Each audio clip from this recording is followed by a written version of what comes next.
After solving the problems with my wives and getting an outfit to disguise myself as James Smith, I go to college. When I get to college, I notice the students looking at me differently.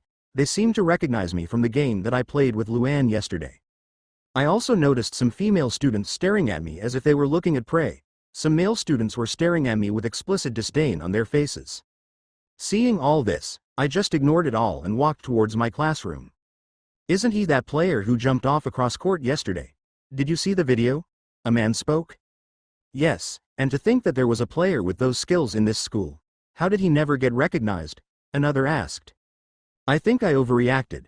Meh, I didn't mean to hide my changes from the start. What's the point of gaining powers if you can't use them?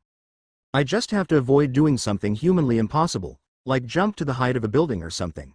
If things get out of hand, I just have to get out of college. After all, I decided to stay in college just to satisfy my desire to play sports. Arriving in the classroom, I realize I arrived too early. I look around and soon I see my economics teacher. He is a tall man. I think he is 200 centimeters tall. He has an amazing white mustache, white hair, and sapphire blue eyes. He was wearing a well-fitting suit and, despite being over 60 years old, he looked like a man who was in his 30s.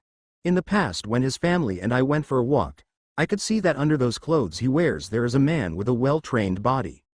How did he manage to keep his body toned after being over 60 years of age? "Oh, Victor. It's been a while since I've seen you in my class." He spoke with a small smile on his face as he turned and looked at me. Looking into Adam's sapphire blue eyes, I felt an instinctive danger in my body, but the moment I felt that danger, the feeling I got disappeared as if everything I felt was an illusion. But I knew this wasn't an illusion. I decided to keep this incident locked in my head. "Professor Adam. You talk as if we haven't known each other for years. It's only been 3 days since I came to your class." He laughed a little with an amused smile and said, "Indeed." I walked up to the teacher, and the closer I got to him, I couldn't help but look at his height with a bit of shock. He was the tallest man I've seen in person, and a 2-meter tall man can be very intimidating. He leans against his desk and folds his arms as he looks at me. "Tell me the news. I hear you had a show yesterday on the basketball court." "Do you know that too?" I asked in mock surprise. "Everyone at this college knows what happened, and you made a lot of enemies yesterday. After all, there are a lot of people who worship the captain of the basketball team," he commented casually. "Oh," I display a small smile on my face. He looked at my smile and soon he exhibited a smile of his own as if he understood something. "But you don't mind, right?" "How do you know?" I asked with mock shock as if he had discovered a big secret, but, of course, I was still smiling. "Hey kid, how long do you think I've known you? I've watched you grow up with my kids. I know your personality very well," he chuckled. He and I laughed together in fun. This teacher is an old acquaintance of mine. He is the father of 2 of my childhood friends, Leona and Edward. This man's name is Adam William Lycos. But don't cause too much trouble. The dean of this college is supporting Luann, and he might try to do something with you. Is he going to try to kick me out of college or something? I spoke in disdain. If it was before I would be worried, but now? Now, I don't care anymore. Probably yes, but seeing as how you don't care, I think it's okay with you. Just don't cause too much trouble since that might make your parents sad, he warned me. I appreciate the concern, but don't worry about my family. I'm sure my parents won't be upset about something like that. After all, knowing my mother, if she finds out about every incident from beginning to end, she is going to try to sue the school. What about my dad? He'll just nod at me satisfied. After all, he was the kind of man who works things out with his fist in the past. Well, if you're saying so, Adam said as if it didn't really matter to him. You look paler than before. Are you eating well? He asked curiously. Yes, with the food my mom gave me, I even gained muscle. Look, I said while pointing to my arm. Ha ha ha. He laughed like he thought of something very funny. He and I both know I was lying, but, as expected from my childhood friend's father, he's a man who doesn't care much about things that don't involve his kids directly. From what I understand of Adam's personality, he's the kind of man who can see the world burn and he won't care. He would only care about something if his kids were in the crossfire. He's very protective of his family, and that's why he and I get along. After all, we are alike. You tell good jokes, Victor. He spoke with a small smile. I didn't try to joke. As always, your sense of humor is weird, I commented.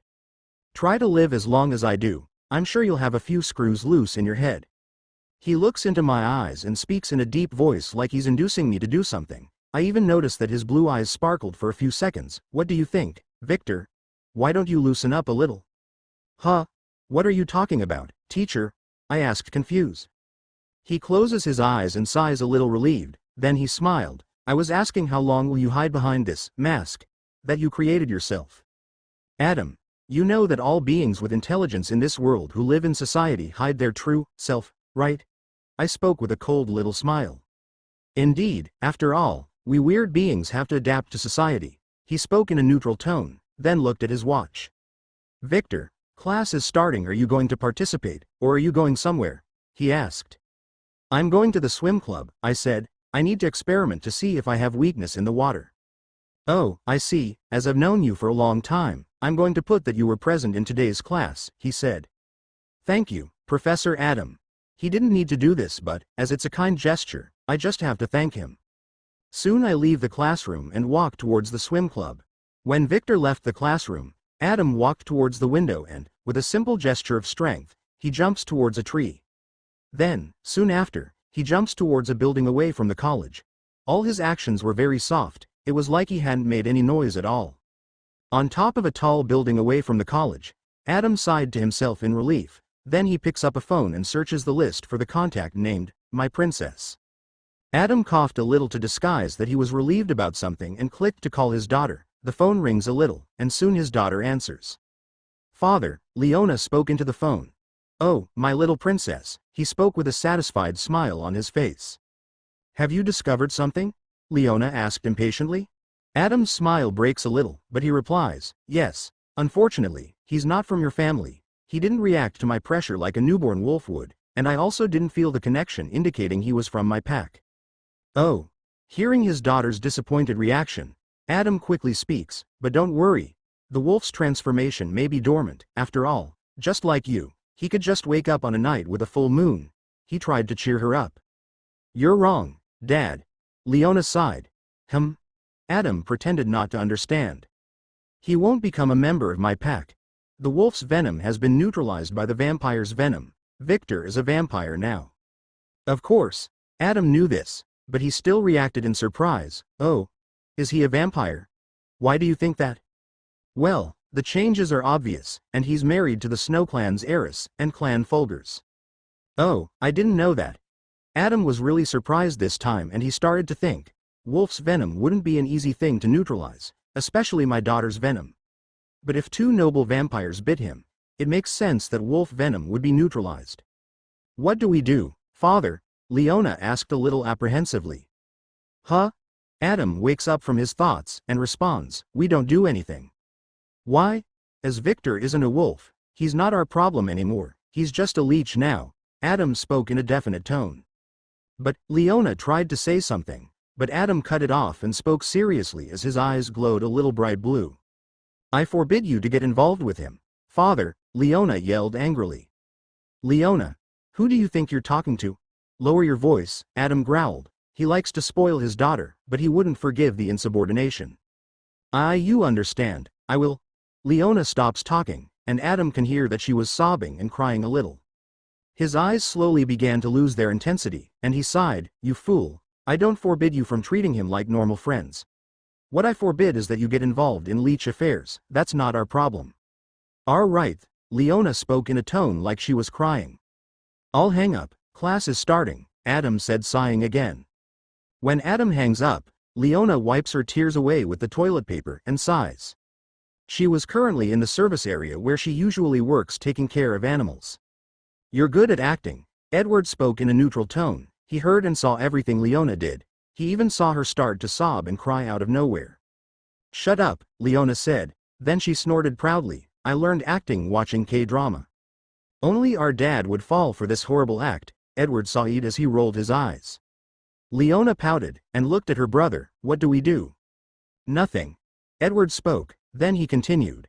Victor turned into a vampire, so what? I've known him since he was little. I know he won't act like an emo and say we're enemies or some shit like that. Just treat him normally. You're right. Leona spoke a little unsurely. Did you want him as a member of the family? Edward asked. Huh? Leona's face turned a little red when she heard her brother's question. I understand. He nods his head several times as if he understands something. You've known each other since you were a child, and you had a similar situation. After all, you and he were sick. He was always kind to you and, because of that, you're in love with him.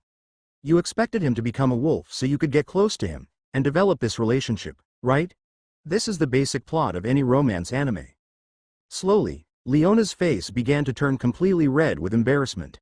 Soon Edward continues, if you followed the plot of an anime, you would approach Victor, and you would start dating him. After all, the childhood friend always wins in this type of plot. Edward makes a serious face and an exaggerated gesture, but you didn't expect a yandere to show up and steal the man you were in love with. He points to Leona, who had a completely red face. And if one yandere wasn't enough, he got two yandere. And, when we talk about yandere, there's only one thing we can expect. Trouble. And since he has two yanderes, he has double problems. Leona started to clench her fist angrily and looked at her brother like he was a dead man. Seeing his sister's face, Edward stopped joking and looked at her with a puzzled face. Don't tell me that's it. Soon Edward's face turns red with anger. I forbid. He tried to say something, but before he could finish the sentence, Leona made a move. You fucking idiot. She made a fist and attacked Edward's stomach.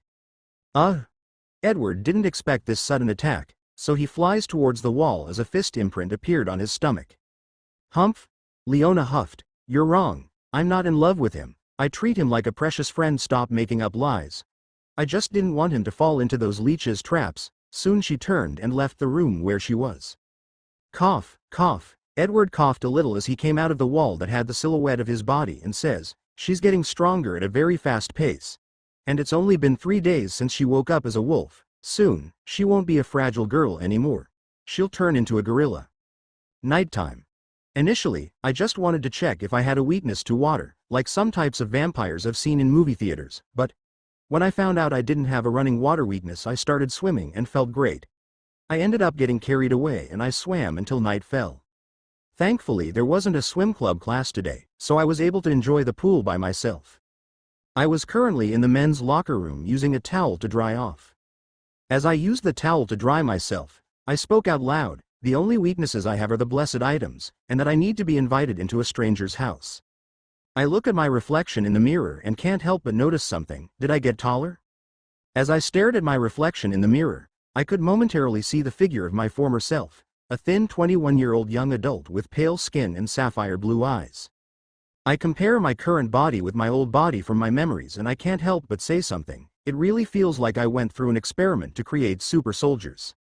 The previous thin, sickly-looking man suddenly turns into a tall, muscular man. The vampire's bite forces the host's body to evolve into its peak state, I muttered aloud. I was 175 cm before I turned, and now I'm over 180 cm. I wonder how much I will have grown when I stop evolving. My wife Violet said it all depends on my potential.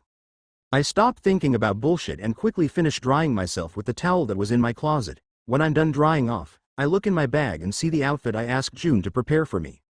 I nod my head satisfied, and I look for the clothes I was wearing. When I'm done dressing, I walk out of the men's locker room and carry my bag behind my back. The moment I step out of the locker room, I start walking down the silent corridors of the college. Now that I've stopped to think, shouldn't the building security be patrolling? I hear someone's footsteps approaching in the distance. I look back and see a man approaching with my vampire vision. I turn off my vampire vision, and soon my world goes back to normal, and I look at a man who has a smile on his face. He had blonde hair, blue eyes, and he behaved politely. He looked like those average princes. The man suddenly disappeared and reappears in front of me. He takes my face in his hand and throws me into the wall. Boom. I felt dizzy and felt bits of concrete stuck behind my hair. While confused and alert at the same time, the man laughed contemptuously and said something. Yes, indeed, a little strong, but not enough to be by her side. At least with your little strength. Do you think you deserve to be by her side? Especially with you being a mere plebeian. This will never work. Just stay away from her, otherwise, I or someone else will kill you and your family for her. That's a friendly warning. Feel honored that you can hear so much from someone noble like me. Next time, I won't be so kind. He laughed out loud and looked at me haughtily. His expression was like a Rottweiler looking at a kitten. I coughed up blood on the floor. I also felt my head regenerate. I looked at the man with a neutral expression while my eyes changed to red. Did he just threaten my family? Is he a fool? My head wasn't working well, but I was sure what I heard. What do you say? How about you just disappear? If you do, I'll let you live. He spoke with the same smile as if he were the most important being in the world. When you disappear, I'll be free to conquer her. I crack my neck and snap my hands. That hurt. For the first time I spoke. My head was clearer now. He disappears from my vision and reappears beside me again. I couldn't react to him as he held me by the face and punched me in the stomach. Ha ha ha ha ha, so weak, so weak. Why did she choose you? You are so weak, it should have been me. I coughed up blood on the floor and he started hitting me again. As he hit me, I looked at him, seeing his arrogant face and expression that was saying, I am the king of the world. I can't help but think. Disappointing. All I feel about this man is just disappointment. Is that what a noble vampire is? A creature that has an ego the size of the planet and thinks they're the center of the world? I'll be honest, I was excited to fight a noble vampire. I was eager to fight and crush them beneath my feet. I thought I was going to have a good challenge. But this is just disappointing. Why? Why am I like that? Why am I so disappointed? I don't know where this pride of mine comes from. I'm just a newborn. It's only been 3 days since I turned into a vampire. But why? Why am I just so disappointed? Why am I not angry with him? After all, he insulted my family, the most important treasure of my life.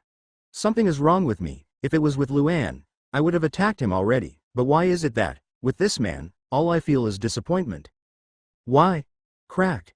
Crack. I bite my tongue and refuse to scream in pain as he broke my arms and threw me off the 3rd floor. I feel the glass shatter behind my back, and as I fall from the 3rd floor of the building, I gaze at the full moon with a bored look on my face. I felt pain all over my body, but for some reason, I felt numb. It was a strange experience. It was like this body wasn't mine. I look at the blonde-haired man, and when I see his face, the clouds of doubt in my mind have cleared a little. When an insect insults you, do you feel something? I asked myself the question. The blonde-haired man comes down from the 3rd floor and walks towards me.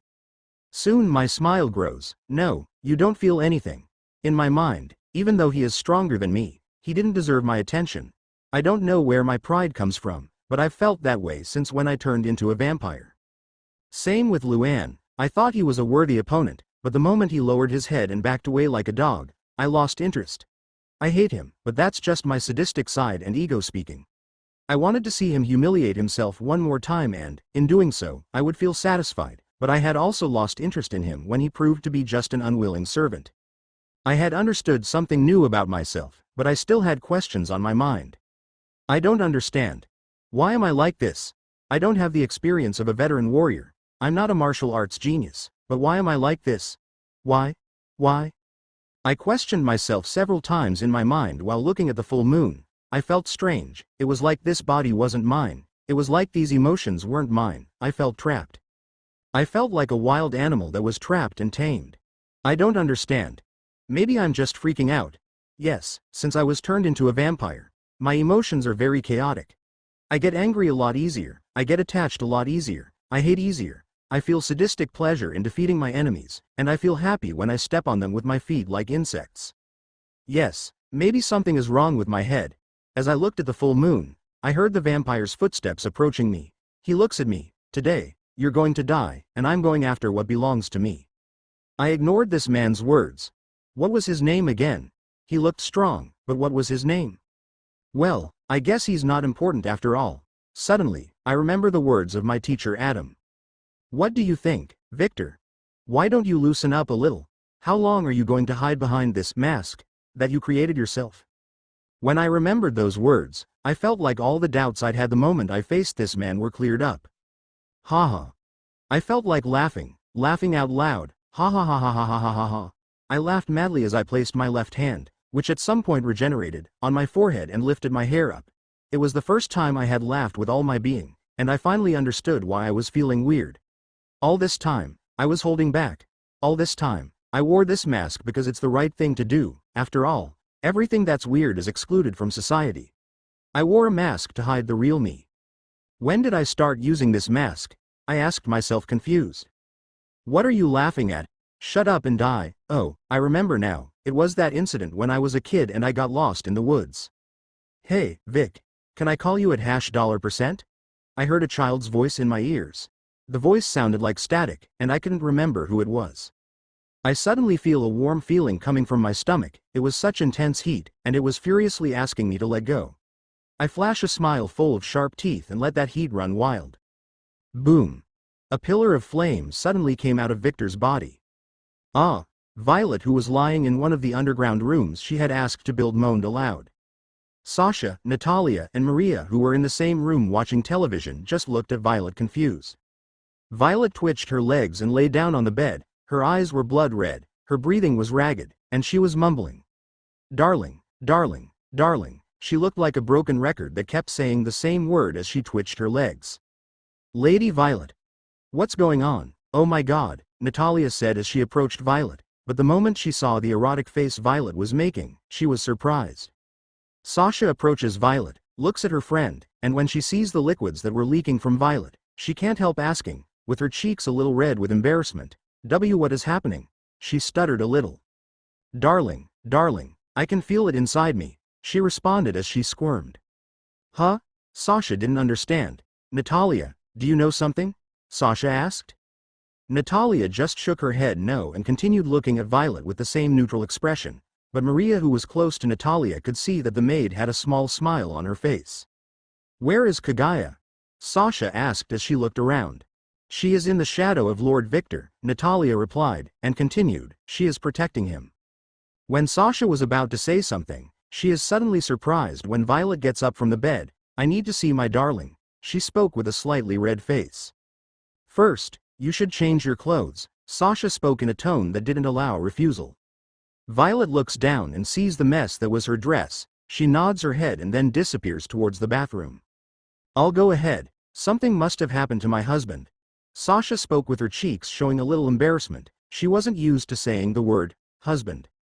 Soon, she too disappears. The only thing normal people could notice was a silhouette of a woman. Sasha's maid Maria also disappears and follows Sasha. What is this? What is it? I asked myself as I looked at the pillar of flames coming out of that newborn's body. This should have been an easy job. I eliminate the arrogant newborn and take the woman I so want, but what is this? Wasn't he just another newborn who was lucky enough to gain Violet's attention? I understand Violet. She must have gotten bored and found a human to treat as her toy. This happened many times in the past and female vampires have always done that. Wasn't he just that? Wasn't he just a toy? But, why does he have this power? Why does he have these flames? How can a newborn have the power of the Snow Clan? Who is this man? Suddenly Cornelia heard the roar of a beast. Roar. Cornelia fell to the ground as he stared at Victor in fear. Victor's appearance had changed. His clothes had disappeared because of the heat and he was practically naked, but that was not noticeable because of the flames that were covering his body. Victor's entire body was covered with fire. His ears became sharper, looking like an elf. The sclera of his eyes that was once white changed to a dark black. His iris turned blood red, and the pupil of his eyes looked like the pupil of a dragon. His smile grew abnormally, and Cornelia could see all of Victor's sharp teeth. He could see that Victor's teeth had also undergone a change. Victor's old teeth that looked like small sharp teeth grew and seemed to have changed into the teeth of a demonic beast. How? How do you have that power? Only vampire counts have this power. Who are you? It's hot, but I feel good. I feel released, but I feel angry. A growing fury was building inside my body, and I couldn't control that fury. All my senses were improved. I could see, feel, and hear everything around me. It was an uncomfortable feeling. I look at the blonde-haired vampire. When he looks at me, I see he started pissing himself in fear and, when I saw that, my sadistic smile grew on my face. I wanted to humiliate him. I wanted to see him in more despair. I wanted to hear his screams. I took a step forward, and I noticed that when I did, the ground I stepped on started to catch on fire, and I also noticed that the moment I took a step forward, the vampire's entire body shook with fear. With a little thrust from my legs, I appear in front of the blonde vampire and grab him by the neck. Ah! He started screaming in pain, and hearing those screams filled me with sadistic satisfaction. I realized that my hand hurt him a lot. I squeezed his neck more, and I saw his neck burning with fire. Let me go. Let me go. I did what he wanted. I released him, gently, of course. He probably didn't like my gentle side very much. I held his throat in my hand and pulled. Ah! Those were his last screams and, soon, he couldn't speak anymore. When I saw that noble vampire kneeling with his throat destroyed, when I saw him look in fear, I felt my whole body tremble in pleasure. I wanted more. I wanted to see him in despair. I wanted to see him humiliated. I took a step towards the noble vampire to continue playing with my new toy. I suddenly smell an intense smell of blood and turn my face towards the scent. I knew that smell, I don't remember where, but I did. Soon I felt an intense pain in my chest. It was like someone was slowly squeezing my heart. My heart hurt so much, I knew something was wrong. I utilize my vampiric vision, and soon my vision turns to a world of blood. I ignore all the humans in my field of vision, and I focus all my senses on the scent of blood. Soon, I see the vision of several humans covered in golden energy surrounding two female vampires. One female vampire was lying on the ground, and she looked hurt, and the other female vampire was kneeling while holding her arms. Then I focused my attention on the bite mark of the vampire who was kneeling. I felt my heartbeat like it was calling her, then I understood something. Ruby. I focused all my strength on my legs, and I jumped towards the two vampires. Seeing Victor leaving, Cornelia did not understand what had happened. In an area that should have been full of walking civilians, a group of hunters was surrounding two female vampires. The first woman was wearing a maid dress. She had white hair and pink eyes, and was holding the wound in her stomach. "Lady Ruby, please run away," she said while coughing blood on the floor. The other woman had red hair and green eyes. She was holding her arm which was injured by a deep cut. Hearing what the maid said, she looked at Luna with a neutral gaze, though anyone who knew Ruby well enough could tell she was worried about Luna. "Silence, maid," she ordered.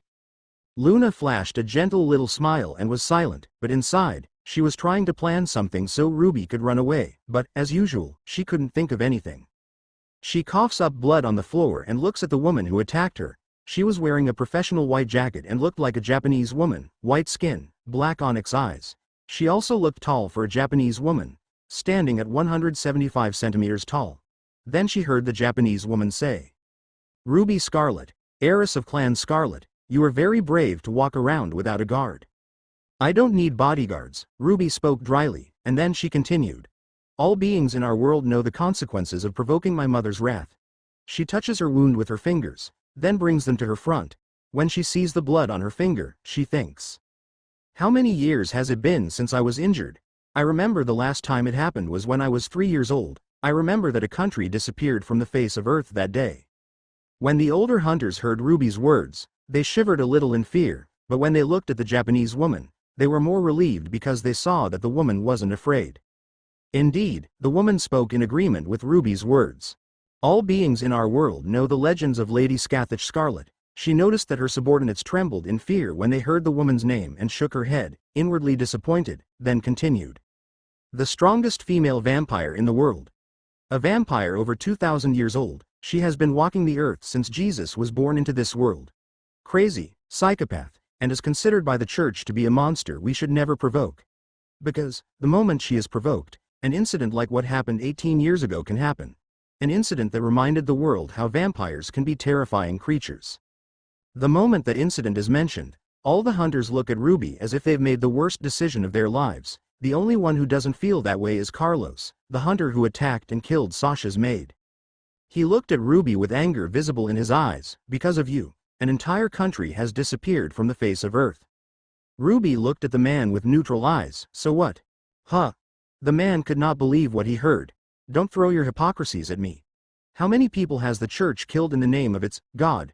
How many wars has the church caused because of its God? Shall I recall the incident of the Saint of Orleans, Jeanne d'Arc? They were sinners. Oh?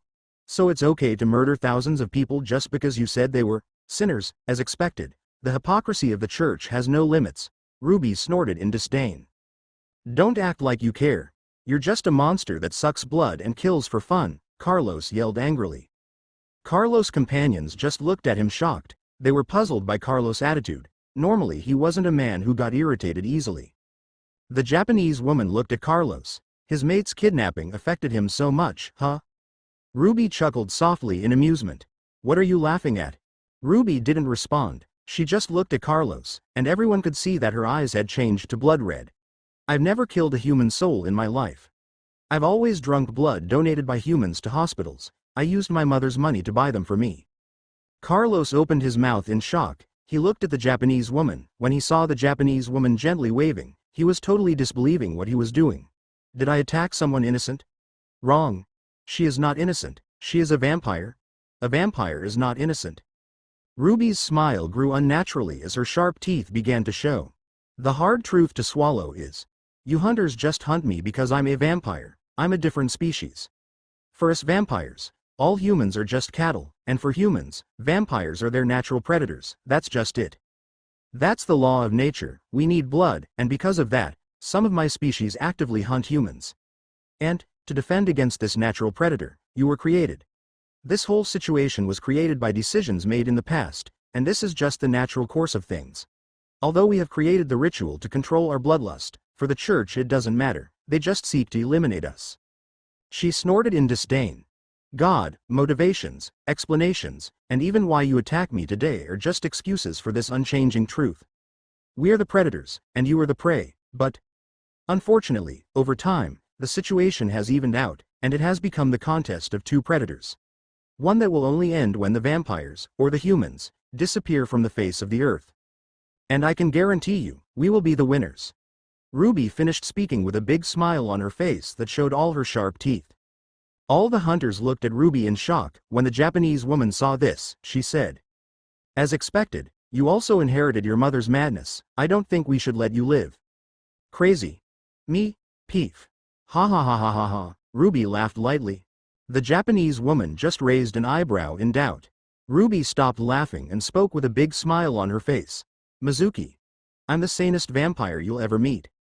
Are these your last words? The Japanese woman asked. Ruby doesn't respond. She just turns her face and looks to the side and shows a shocked expression, but soon a small smile appears on her face. She turns and looks at the Japanese woman. You guys are so fucked. Huh?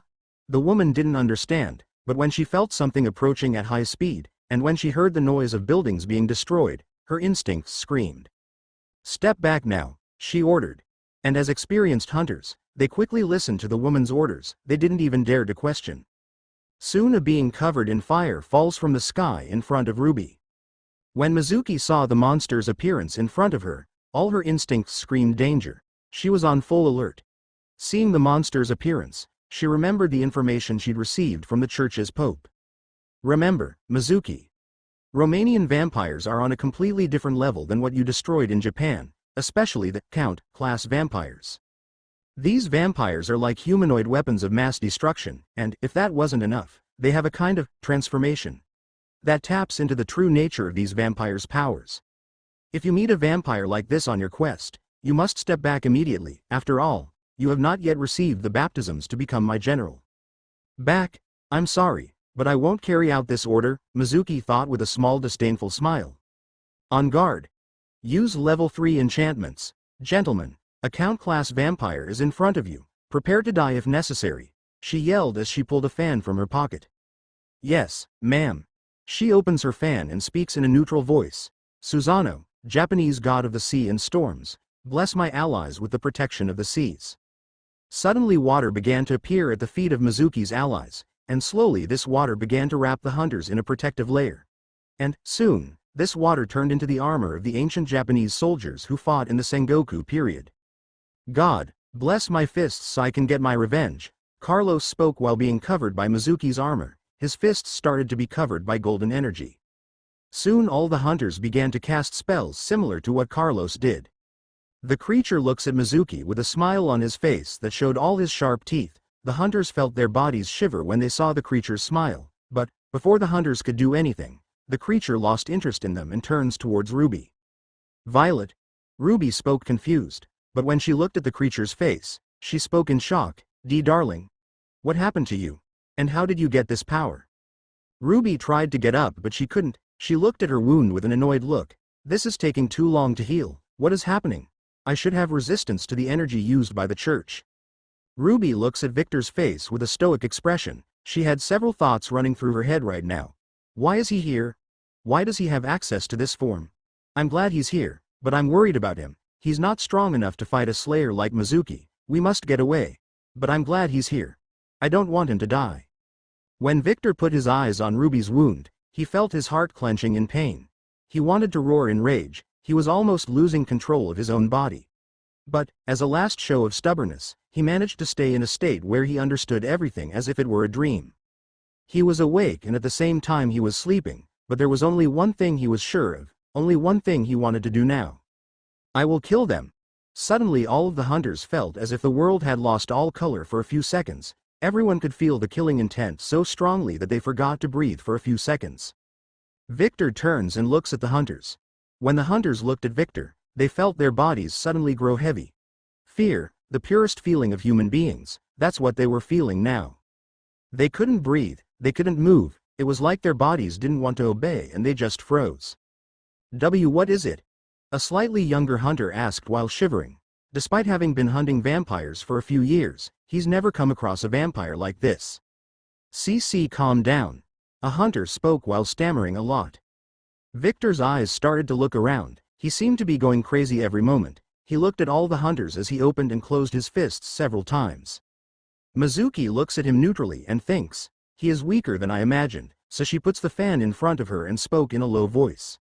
Tsukuyomi, give me the piece of the night in the moonlight. White energy focused on Mizuki's fan, and then she waves the fan, and this energy travels towards all of her subordinates. And, as if it were magic, everyone started to get calmer. Everyone felt inner peace, and they didn't feel fear anymore.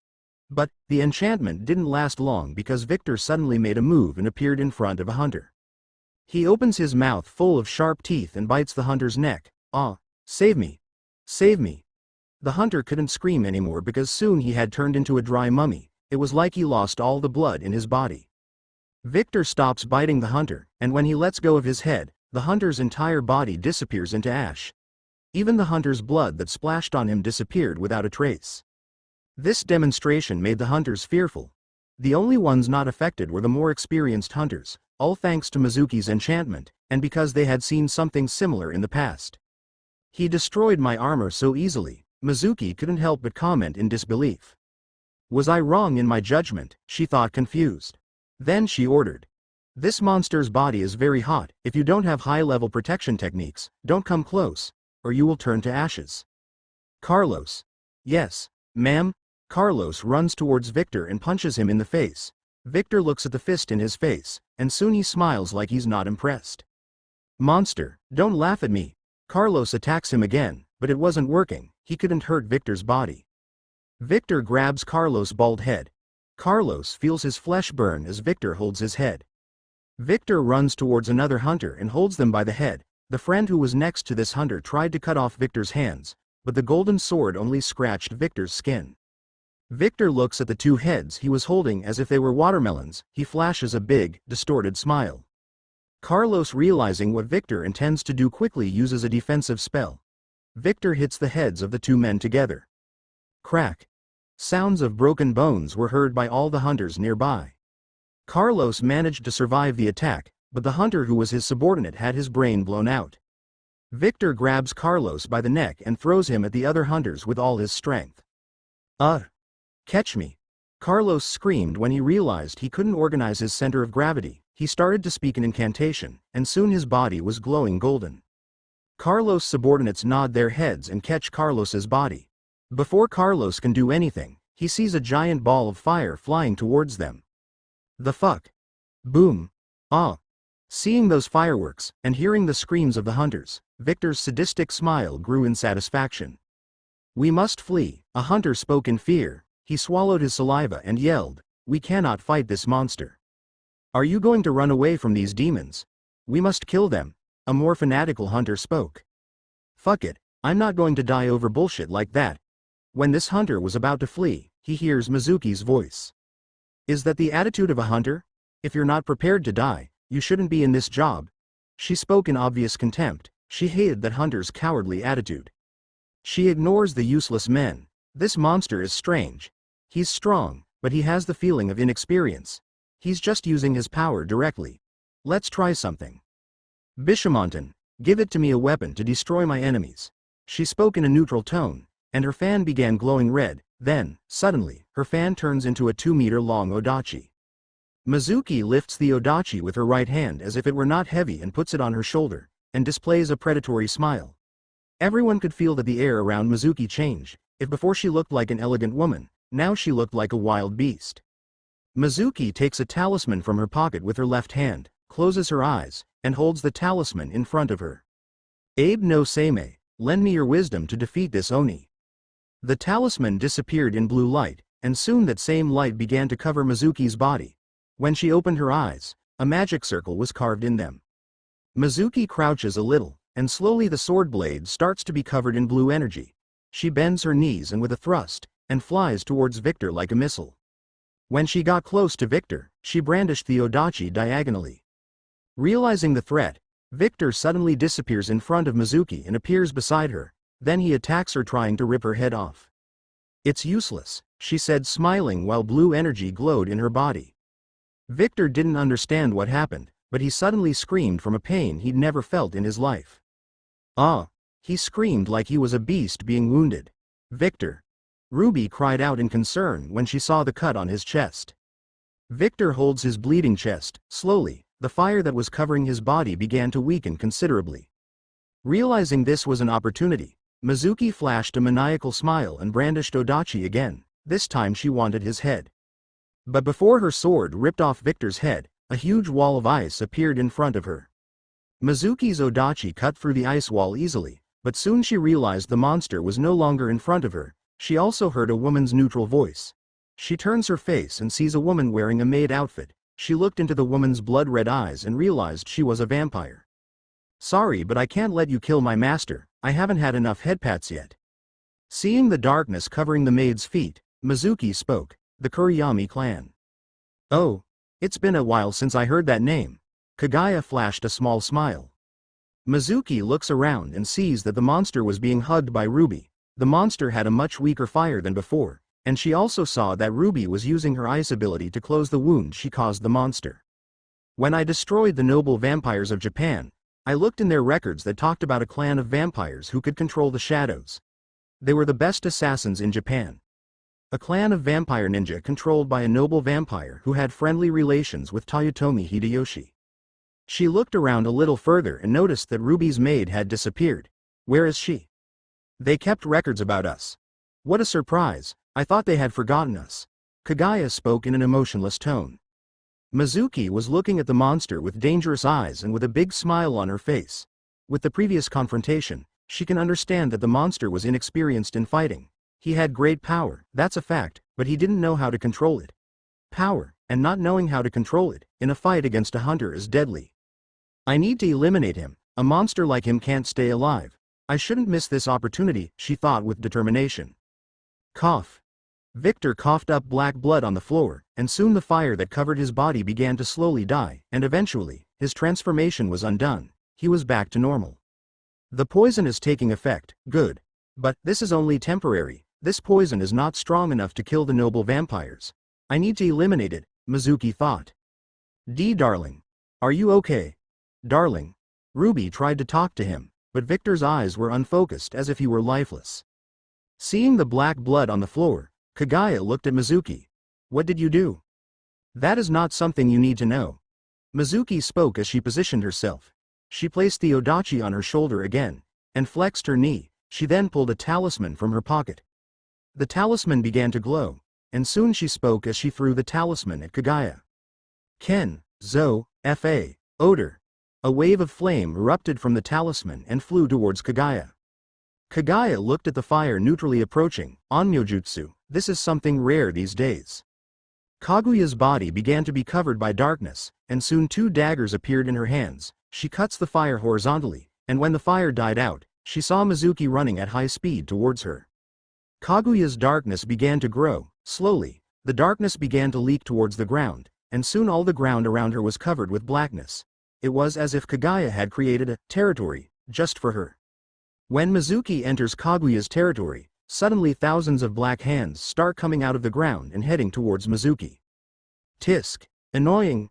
Mizuki's sword starts to be covered in thunder, and with a diagonal swing, she eliminates all of the shadow hands created by Kagaya. Where is she? Mizuki said as she looked around. You hurt my master, that is a serious crime. She heard a voice in her ear. Mizuki tried to run away, but she couldn't. As soon as she felt a dagger piercing her heart, Her face took on an expression of disbelief. It was as if she didn't believe she would be eliminated so easily. Cough. She coughed up blood on the floor. Kaguya pulls the dagger out of Mizuki's heart, and when she goes to cut off her head, she hears an ancient and powerful voice. Enough. A blue power left Mizuki's body, and Kaguya quickly disappears into the shadows and returns to Victor's side. A guardian spirit. Kaguya stared in shock as she looked at the old man who was floating around Mizuki. The old man waves his fan in his hand, and soon the wound Kaguya inflicted on Mizuki began to regenerate at high speed. He nodded satisfied, and looked at Kaguya with a neutral look. Oni, you use very sneaky techniques. Thank you, master, Mizuki said gratefully. Foolish disciple, you come to these foreign lands, and the first thing you do is fight without knowing the enemy? I'm disappointed. Did you forget what I taught you? The old man ignored Mizuki's thanks and began to lecture her. Mizuki put a hand to her ear and tried to ignore her master's words, but unfortunately, she could hear the master's sermon in her mind. Kaguya looked at the old man, trying to find some characteristic that would let her recognize him as a historical figure. She knows that spirits are heroes who have fought and fallen in the past, and through magic, they can be summoned. She also knows that this is a technique of invocation that was lost a long time ago. Seeing the pentagram symbol on the fan in the old man's hand, she understood and discovered who it was. Abe no Seimei. The old man hears Kaguya's words, stops lecturing his disciple, and looks at Kaguya. Then he opens his eyes a little. When Kaguya saw the magic pentagram that was similar to the magic circle Mizuki had in her eyes, she understood that she had guessed right. Oh, do you know me, Oni? And to think that my legends have spread to this foreign continent? When the old man was going to continue to say something, he heard the voices of two women. Darling. Violet, Sasha, and Maria arrived and looked at Ruby holding Victor, who had an unfocused look on his face as if he was lifeless. When Victor heard Violet and Sasha's voice, his blue eyes sparkled a little and he tried to move his hand, but he couldn't. He felt like his body was paralyzed and he couldn't move anything. He could understand and hear everything around but could not move. Violet jumps towards Victor and starts checking him out. Seeing that he was in a very bad state, her eyes started to darken in madness. She looks at Mizuki and says, "You did it." Mizuki was going to try to say something, but she was interrupted by Violet's angry outburst. "You did it." Fire started to come out of Violet's body. The atmosphere around her started to get suffocating. Violet was slowly losing herself in anger. "Calm down, Violet, we need to get away, and heal our husband," Ruby spoke in a cold tone. As if by magic the fire around Violet disappeared, and her eyes sparkled with clarity. She looked at Victor and bit her lip in frustration. "I should be by his side. I'm going to kill that bitch." Suddenly everyone heard an explosion as if lightning had hit the ground. "Oni, what are you doing?" The old man asked neutrally as he looked at Sasha, who attacked Mizuki, who defended herself with her odachi. Sasha didn't respond. She just looked at Mizuki with hate in her eyes. Lightning started to crackle around Sasha, and soon she disappeared in a flash and attacked Mizuki again. Mizuki wasn't able to attack. Sasha was too fast, so she just assumed a defensive position with her odachi and protected the vital parts of her body. The spirit looked at everything with interest. He didn't seem to be interested in interfering in the fight and continued watching everything with curiosity shining in his eyes. Sasha took the dagger from her legs and started making small cuts on Mizuki's body. The dagger couldn't pierce Mizuki's body. "Give up, Oni. You can't penetrate my disciple's defenses. You're quick, but you're not strong enough." The old man spoke in a neutral tone. Sasha's eyes flashed with more hate when she heard the old man's words. She hates the woman for leaving Victor in that state, and she hates the old man for underestimating her. Sasha's body began to glow yellow. "Sasha, don't lose your cool. If you use this power for too long, you will be incapacitated," Ruby exclaimed. Sasha yelled angrily, "I don't care. I'm going to kill this bitch." Boom. Lightning struck Sasha's body, and slowly her body began to change. Her ears began to grow and become elongated like an elf. Her teeth began to grow and become sharper. She grew a little higher, and soon she turned into a female version of the transformation of Victor. The only differences were that her body was covered in yellow lightning and that her powers seemed to be concentrated in her legs. "Another Count-class vampire," Mizuki said as she walked away from Sasha. For a moment she looked at the spirit with a hateful look. She knows that sadistic old man will only help with something if she is about to die. "General, i.e. Mary, Carlos, who had burns all over his body, screamed when he saw Maria from afar. Maria looked at Carlos for a moment, her eyes gleamed with the desire to go back to him, but the master's order was absolute, she couldn't do anything. Ruby looked around and noticed that the hunters Victor had fought and not killed were returning to recovered states. She looked at Mizuki and saw that the woman was being healed by some strange technique she was using. The hunters had the upper hand. Mizuki is a general with a focus on support and melee combat. As long as she's alive, we won't be able to eliminate them all, not to mention that Old Spirit is still around. We have to retreat. Ruby analyzed the situation calmly. Sasha, hearing Carlos' voice, loses interest in Mizuki and looks at Carlos with eyes longing for revenge. Ruby for the first time got angry and yelled, "Sasha! Get a grip, decide what's most important to you now, your revenge or our husband." Sasha turns to face Ruby. She looks at Victor lying on the floor like he's dead and bites her lip in frustration, but soon she makes a decision. She disappears from where she was and appears next to Victor. The only thing the hunters could see was a trail of lightning. Wah! Mizuki looked around and saw that the normal hunters had started to fall to the ground with their necks cut. All of them, who couldn't react to Sasha, were killed by her daggers. The only ones who survived were those hunters who had high-level defensive enchantments, like Carlos. "We must back off," Sasha spoke as her transformation was undone. Seeing that Sasha was breathing a bit heavily, Ruby thought, she still doesn't control this transformation completely, she was too reckless. "Oni, do you think you're allowed to leave this place?" the old spirit asked as he placed the fan in front of his mouth. Mizuki picks up and places the odachi on her shoulder, and speaks while holding a talisman with her other hand. "Kirin, the messenger of the gods, the Onas are in my sight, and I need your help." She positioned herself to run and attack the vampires but stopped when she saw her master motioning her to do nothing. Ruby looked at the old spirit with a smile on her face. "We don't need your permission to leave this place. Get your dick out of your ass, you're just a dead man." Then she looks at Sasha and Violet, as if indicating for them to do something. The two women smile as if they understand something. "Oh," the old man opened his eyes, his expression shifting to disdain. "You think? Just shut the fuck up, you trash. Why don't you go back to the hole you came out of? Didn't your mother teach you to be obedient?" Violet spoke angrily. Then she flashes her disdainful smile. "Oh, I don't think she can do that. After all, she was busy satisfying her customers. She never could teach you anything." "Hey." The old man's face began to distort in anger. "You." Now, Ruby spoke. Kagaya suddenly disappears into the shadows and enters Victor's shadows. Soon after, Ruby creates a huge ice wall. Violet creates a big fireball and attacks the wall. Boom! An explosion occurred when the fireball hit Ruby's ice wall. Soon an intense fog was created around it. Seizing the chance, Sasha grabs Violet and Victor on her shoulders and moves fast, leaving lightning trails behind. Ruby does the same to Maria and runs a bit after Sasha. Children's tricks. Carlos screamed and punched the air, and with the pressure made by Carlos' fist, he cleared the entire area that was in the fog. When he looked around and saw that there was no one, he shouted angrily. They fled. Ignoring Carlos' anger, Mizuki looked at her master. "Because you stopped me, I couldn't kill them." Abe no Seimei just sighed in disappointment and looked at Mizuki. "Foolish disciple, you still need to train more." Mizuki didn't understand why her master reacted like that, but she didn't think too much. She was used to her master's weirdness. "What do we do, General?" a hunter who survived asked.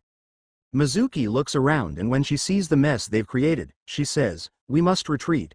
Recover the bodies of the fallen hunters, and let's go back to our temporary base." "Good decision," her master praised, while the hunters recovered the bodies of fallen combatants. Mizuki's master was in deep thought. Abe no Seimei is the old man's name. He is a unique exorcist at the time he was alive. Even after he died he became a powerful spirit, but even this powerful exorcist who fought countless Oni, when I was alive, he was afraid of someone. That Akuma is still alive, huh? And she had a daughter. I think the world will end in this era. The moment this old exorcist appeared to save his disciple, he could immediately feel the gaze of a beast watching him from afar, and, from that moment, he knew he could not interfere or severely hurt the red-haired woman. He didn't want to die permanently, after all, he had a lot of things he wanted to do. In a building several km away, 7 people could be seen. They were wearing a black suit that covers the entire body, and an all-black mask that hides the facial expression of these individuals. And in front of these individuals was a woman who was wearing black jeans, a black V-neck t-shirt showing a lot of her H-cup size breasts under her shirt, without hiding much skin, especially in the region of her huge breasts. She also wore a short black suit jacket. "We need to eliminate that newborn. He broke the rules." One of the 7 beings who were wearing a mask spoke in an unrecognizable voice. They seemed to be using something to disguise their voice. "By using his power openly, he's exposed us. It must be eliminated." 3 masked men agreed to eliminate the newborn vampire, but the remaining 4 just remained silent and looking at the woman with a cautious look. After all, they knew very well the temperament of this red-haired woman. Foo. The woman smiled in a gentle way while her gaze glowed madly. She seemed to be watching something from far away. The 3 masked ones stopped talking and looked at the woman apprehensively. They didn't want to provoke the woman. Slowly her gentle smile began to change into a crazy smile. Ha. Interesting. My daughter.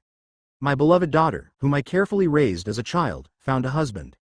Suddenly, she turns and looks at the 7 masked beings. "I heard that the first prince's son likes to travel the world. I wonder if I should pay him a visit?"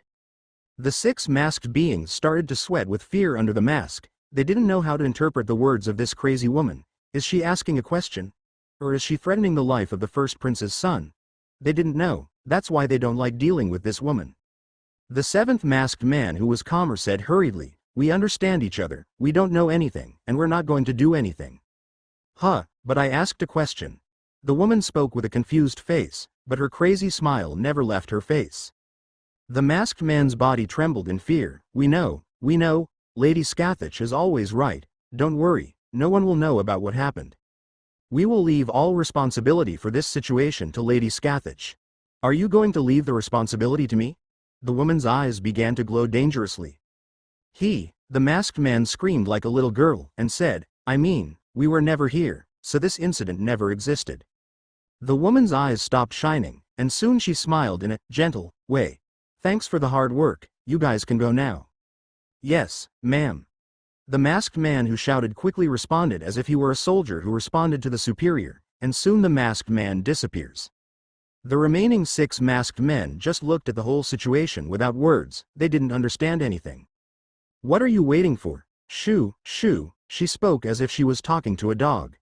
The masked 6 awakened from their stupor and quickly disappear.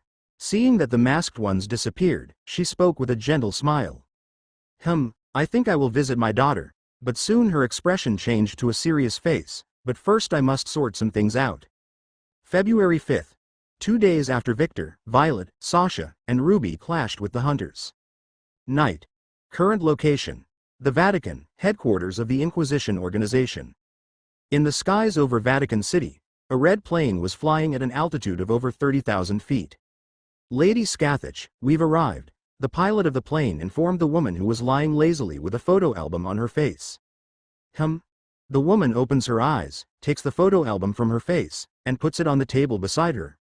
"I'll be back soon, Ruby," the woman spoke, smiling lovingly as she looked at the photo album, which started to freeze slowly, and soon it was in a pure ice chest that looked quite sturdy. The woman stretches a little and, when she does, her big breasts threaten to come out of the blouse she was wearing. But, even with that tempting sight, the pilot showed no reaction or looked at the woman's breasts. The woman smiled sensually and licked her lips teasingly when she realized the pilot showed no reaction to her beauty. This pilot attitude towards her was a good thing. She didn't want to change pilots again.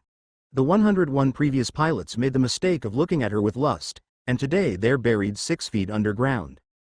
As a vampire who has been alive for over 2,000 years, she considers herself an old-fashioned woman. Looking is okay, but looking with lust is a big no. Because of that, she has killed many men in the past. Well, she admits she's a bit cruel. She likes to tease men, and, when these men get lost in lust, she castrates the men and then kills them. In the end, this was all just a hobby for her, a sadistic joke for her to have fun when she was bored. Scathach cracks her neck a little. "Let's pay a visit to my friend." Her face took on a confused expression. "What's his name again? Kratos something? I think it was Zeus?" "Well, it's not important." She shrugged as if it didn't matter. "Tony, keep flying over Vatican airspace," the woman ordered. "My name is Lucas, ma'am." The man sighed tiredly. When he saw the woman's red eyes glowing a little, he quickly nodded his head. "Yes. Lady Scathach, he accepted the order. Good, she smiled with a cold little smile. She opens the plane door, smiles a predatory smile, and, with a little kick of her feet, she jumps into the air. Let me get this straight. A man with long golden hair and golden eyes speaks with a tired face. He puts his hand on the brow of his face, and says, I gave the order to search and capture the vampire who stole the finger of Saint Mary, a sacred artifact, right? The man had the expression he said, I hope you're kidding. You're kidding, right? Please tell me you are kidding. Yes, Mizuki, who was called back to the Vatican, replied. She had just finished reporting everything that happened in the incident she was involved in 2 days ago. The man's expression crumbles, he looked depressed now. He sighs once more and presses a little button he has under the table. Then he leans back in his chair while waiting for the person he just called. And, before long, just a few seconds later, someone knocks softly on the door and walks in. Your Holiness, Alexander, the man spoke in a neutral tone that held a lot of respect. Alexander, the man with golden hair and golden eyes, looked at the man who just walked in. He looked 25 years old with brown hair and brown eyes. Standing at 180 centimeters tall, he was wearing white priest's robes. General Kurtz, can you raise the alarm please? Kurtz looked at Alexander with a neutral gaze, and without questioning said, What's the alarm level, Your Holiness? Level 6 inches. Is that demon coming? He asked in a neutral tone, but Alexander could see he was hiding his fear from him. Yes. Alexander nodded, then continued as he stared at the ceiling, actually. She's already here. His eyes seemed to glow golden for a moment. A sonic boom was heard by everyone present, and then they heard an explosion as if something was falling to the ground. Boom. The impact was so big that the structures around the impact started to shake a little. It was like a small earthquake. What? What is it? Mizuki leaned a little against the wall as she exclaimed in surprise. Alexander gets up from his chair and, for the first time, Mizuki saw how tall this man was. He was 195 centimeters tall, and his toned body couldn't be hidden by the white priest's uniform he was wearing. Soon the man walks smoothly towards the window. Mizuki, do you know what happened to the former general you took over for? He asked in a gentle tone. He died? But I don't know the details of death, she said. Yes. He died. He was a good friend, Alexander said a little sadly. He opened the window and looked at the red-haired woman who had a huge smile on her face that showed all her sharp teeth. The woman was standing in a huge crater. She gently jumped out of the crater, and the moment she puts her feet on the ground outside the crater she was in, the whole area around the woman was frozen. It looks like the woman created her own territory for herself with more than 5 km of pure ice. Scathach. Mizuki swallowed a little saliva. Indeed, Alexander nodded. This demon killed the former general. She was shopping at the Vatican, and when our former general tried to harass her, she killed him and left me a letter of complaint claiming that I needed to improve the policemen that protect the Vatican. Mizuki opened her mouth in shock. She even thought she heard Alexander's words wrong. Do you understand what I mean? Alexander asked as he looked at Mizuki. What? She stuttered. Alexander sighed and explained, You hurt this demon's daughter. What do you think she came here for? Mizuki closed her mouth and said nothing. After all, she had thought it would be a good opportunity to kill Ruby, who could be a very dangerous vampire in the future. She had even thought that Scathach's strength was overestimated. After all, she wouldn't dare attack the Vatican alone, right? Destroying a third-world country is easy for any power in the world. After all, the country that Scathach destroyed in the past didn't have soldiers like the Vatican, but... Fuck. If she had known this information about the former general before, she wouldn't have tried to kill Ruby. Your Holiness. 2 voices were heard, and soon 2 men entered the room where the Golden Man was. General James and General Leonardo. Prepare for battle, Alexander spoke in a gentle tone as he opened the window and jumped out of the room. General James, a dark-looking man with black hair and black eyes wearing black priest's robes, was a short man at only 170 centimeters tall. James looked out the window. When he saw the woman who had created an ice throne and sat on it while waiting patiently, he looked at Mizuki. What did you do, woman?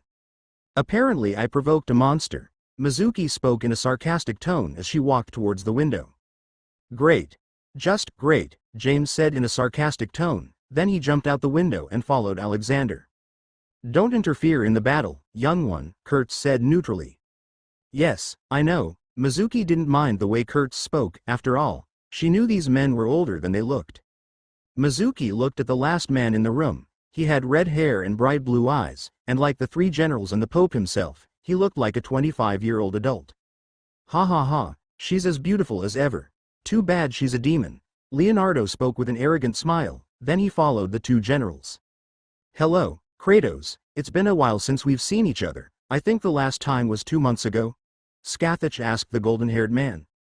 The man sighs and says, my name is Alexander. How many times has he repeated that same phrase over the years? Oh, I'm sorry, she said. Then she continued as she crossed her legs elegantly. You know how being old is, you forget things as time goes by. You don't look old to me, Leonardo said with a smile on his face, but soon his expression darkened to pure fear as he felt Scathach's sheer killing intent. The moment she saw he was scared with just that, she loses interest. She looks at the man like she's looking at an insect. Scathach likes talented people, and with just one look, she could tell this man had no potential. He stinks of garbage. To her, this man wasn't even qualified to breathe the same air as her. Silence, dog. I'm talking to your owner. Why you? He tried to say something again then, immediately, felt danger coming from around his neck. Boom. Just as the general tried to say something, Scathach moved and tried to decapitate the man. You're crazier than usual, demon, Alexander said as he held Scathach's wrist. I said silence, he must learn to listen to his elders. She spoke with a big smile on her face, then disappears again and sits on the ice throne she created. She crosses her legs elegantly again while keeping a sensual smile on her face. Leonardo just stayed silent while sweating a lot. He was just going to lose his life, so without any effort, he looks at Scathach and thinks, crazy bitch. You've gotten stronger. She complimented him with a smile that showed off her sharp teeth. Indeed, I've had a lot of time to train. He spoke with the same gentle tone. He didn't seem annoyed that she was trying to kill his general. 1900 years. Time passes quickly, huh? She spoke with a bit of nostalgia. She seemed to miss the past. Alexander was silent. He had the same feeling of nostalgia that the woman has. As a human who gained eternal youth, he too had to go through many difficult farewells. I've always had a curiosity, Alexander said. Which is? What is the story of your life? Alexander asked something he always forgot to ask, and the moment he asked that question, all three generals looked at Scathach with curiosity twinkling in their eyes. Life story, huh? She spoke as if thinking deeply, then she smiled and said, I don't have anything interesting to tell about my life. But once, I met Jesus. How was he?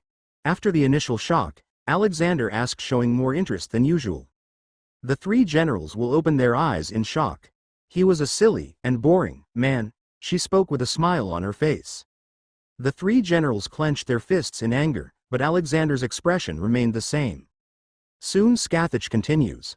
I met him once in the past. He wasn't the saint you believe. He was a normal human. He shits, pisses, and eats. He was a man with great potential. I wanted to train him in the past. The four men opened their eyes in profound shock. A vampire training Jesus? Is this some kind of prank? That's what the generals were thinking. I even asked him to be my disciple, but he refused. He preferred to help people than to grow stronger. He was a good-hearted man. Unfortunately, his good heart was what led to his death. She spoke with a disappointed face. She still thinks that if Jesus trained enough, he could have given her a good fight. The four men remained silent. The three generals had various emotions running through their bodies. They didn't know how to react to this revelation. Although Scathach didn't care about their existence. He didn't deserve that death, Alexander spoke in a melancholy tone. Indeed, Scathach agreed. A moment of silence passed between Alexander and Scathach. Soon Alexander sighs again. He doesn't know how many times he sighed that day. I'm sorry for what my subordinate did. She will be punished. Please can you go back as if nothing had happened? Scathach's smile grew and said, it's impossible. I warned the world in the incident 18 years ago. The message was clear. Touch my daughter and you felt my anger. You didn't give me any choice then. Alexander spoke as his eyes began to glow golden. Slowly a golden aura began to cover his body. My dear, she smiled sensually as she licked her lips, and soon her eyes began to glow blood red. You had no choice from the start. February 9th, 4 days after Countess Scathach Scarlet attacked the headquarters of the Inquisition organization. Current location, underground of the house where Victor lives. My head was hurting so bad. I put my hand on my head as I opened my eyes. I am at home. I spoke out loud, confused, and sit up in bed. I place a hand on my head again as soon as I start to remember what happened. I fought that blonde man, then I went to save Ruby, and I was paralyzed by that woman's poison. I see. And to think that a vampire would be affected by something like poison, that woman must have used something special? Z's. Hearing someone's breathing in their sleep, I look to my right side and see a sight that surprised me a lot. A woman with long red hair, big breasts, and a curvaceous body was sleeping the same way she came into the world. Our Ruby. I stuttered a little. I was taken aback by this fantastic sight. Hearing my voice, she seems to have woken up from her sleep. She opens her eyes sleepily, looks at me with her green eyes, and says with a gentle smile, "Darling." Hearing her voice, my heart began to pound frantically, my throat went dry, and I felt an uncontrollable urge to bite her neck. I bite my lip and try to control myself. It seems my bloodlust was stronger than before. How long did I sleep? She flashes a seductive smile, stands up a little, and then starts to crawl towards me. When she started to crawl like that, I could see her two white rabbits that looked soft and fluffy, even though they looked fierce. It was such a beautiful sight that it made you want to squeeze and pet those white rabbits. I look into Ruby's eyes and seeing her seductive expression, I couldn't help but be captivated by the sight. She was so beautiful.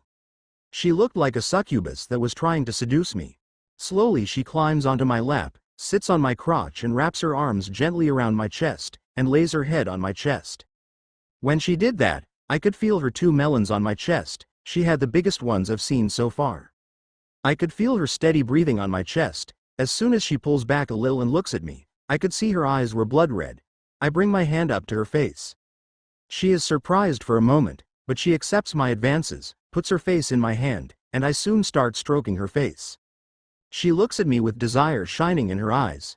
Darling, I can't wait any longer. She spoke as her breath started to come in short pants. She seemed to be wanting too much. Understanding what she's up to, I hold back my bloodlust and show my neck. The moment I showed my neck, she opens her mouth and bites me. I feel my blood being sucked by her, unable to take it anymore. I wrap my arms around her waist, and soon I open my mouth then bite her collarbone. Ah, she moaned as she stopped sucking my blood. As soon as she wrapped her legs around my waist, I also felt something wetting the shorts I was wearing. Her blood was so delicious. The taste was something like high-quality ice cream. The icy feeling that her blood gave me, it was an addictive feeling. Darling, darling, darling, she kept repeating the word like a broken record as she hugged me tighter, then she bit me again. Suddenly, my world starts to change, and I was in that abandoned building again. It all happened the same way I saw it in Sasha and Violet's vision, but now, I could see the sequel. I could see what happened the moment I bit Sasha. Violet created several fireballs around her. Die, bitches. When I stop biting Sasha and look at Violet, I notice that I seem to be in a trance-like state. I don't seem to have control of my actions, so I speak in a neutral tone. All blood belongs to me. Suddenly, a dome of blood appeared in front of me and surrounded me and Sasha. Boom. An explosion happens when Violet's fireballs come in contact with my blood. Darling. Oh my God, what have I done? Violet started to despair, but when the smoke from the attack disappeared, she sighed in relief. I could see she was surprised too. Apparently, I managed to protect Sasha and myself with that blood dome. As soon as the blood dome disappears, I slowly start to close my eyes and gently fall towards the ground. I seem to have passed out. Darling. Violet squealed in concern. She approached me with supernatural speed and held me gently.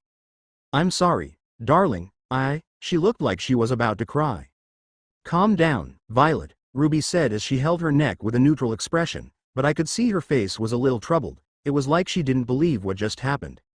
Calm down. I almost killed my darling because of you bitches, Violet exploded again. Don't be unfair, Violet, Sasha said as she held her neck with a worried expression.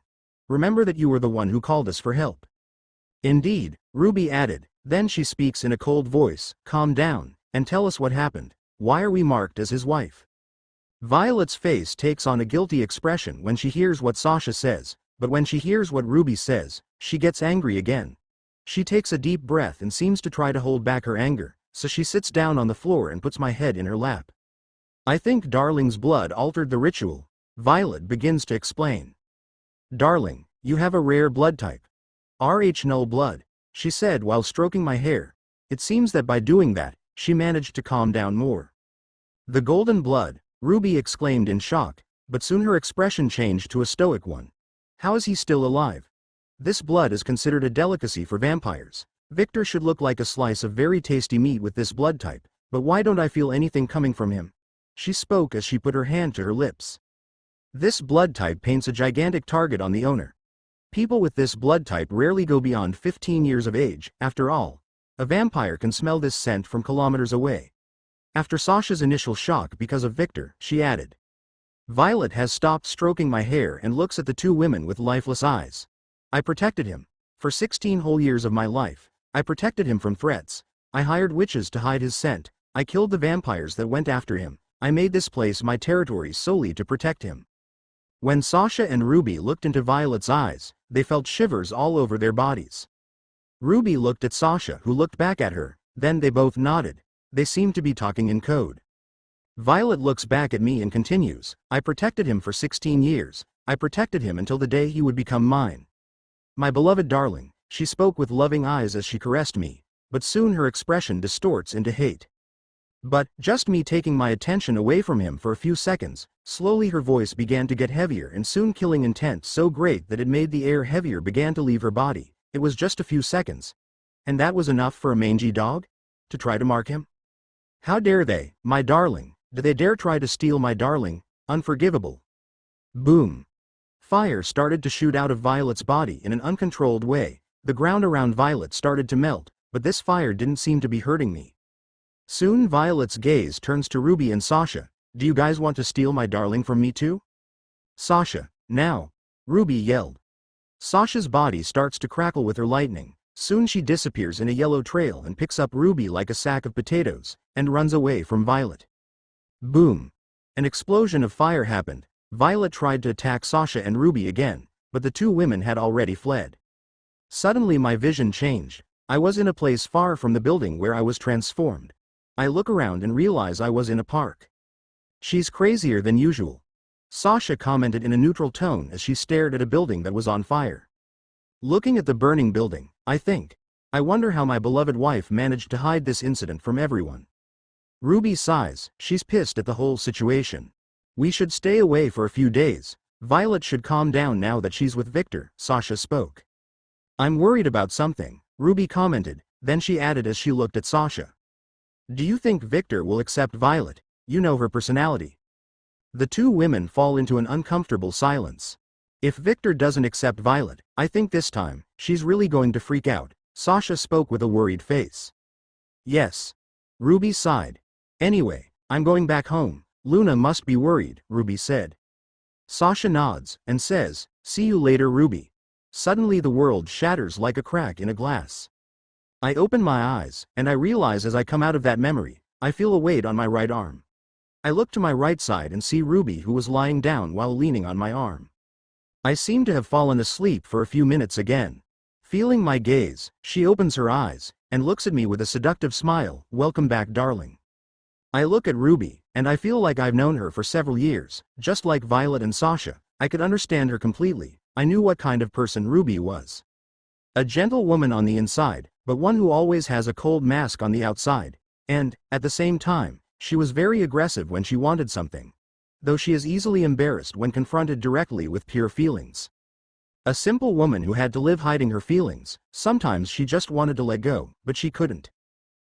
When I go to try to say something, Ruby gets up on the bed, approaches me, then she kisses me. Our tongues play with each other for a few minutes, then she stops kissing me and licks her lips sensually. You're way more aggressive than Sasha, I commented with a small smile. She smiles gently. Wrong, darling. I'm not an aggressive woman. I look at her curiously. I am a decisive woman. She places her hand on my chest and caresses the spot where I was injured by Mizuki, but thanks to vampire's regeneration, the spot that Mizuki cut me in is unscarred. You saved me, and in doing so, you awakened my desire to have you for myself. Her smile changes to a flirtatious smile, and I always run after what I want. Oh, and what do you want? I asked with a smile.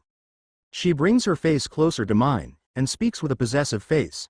For a moment I saw her eyes darken. I want you for myself. I want you to be my darling.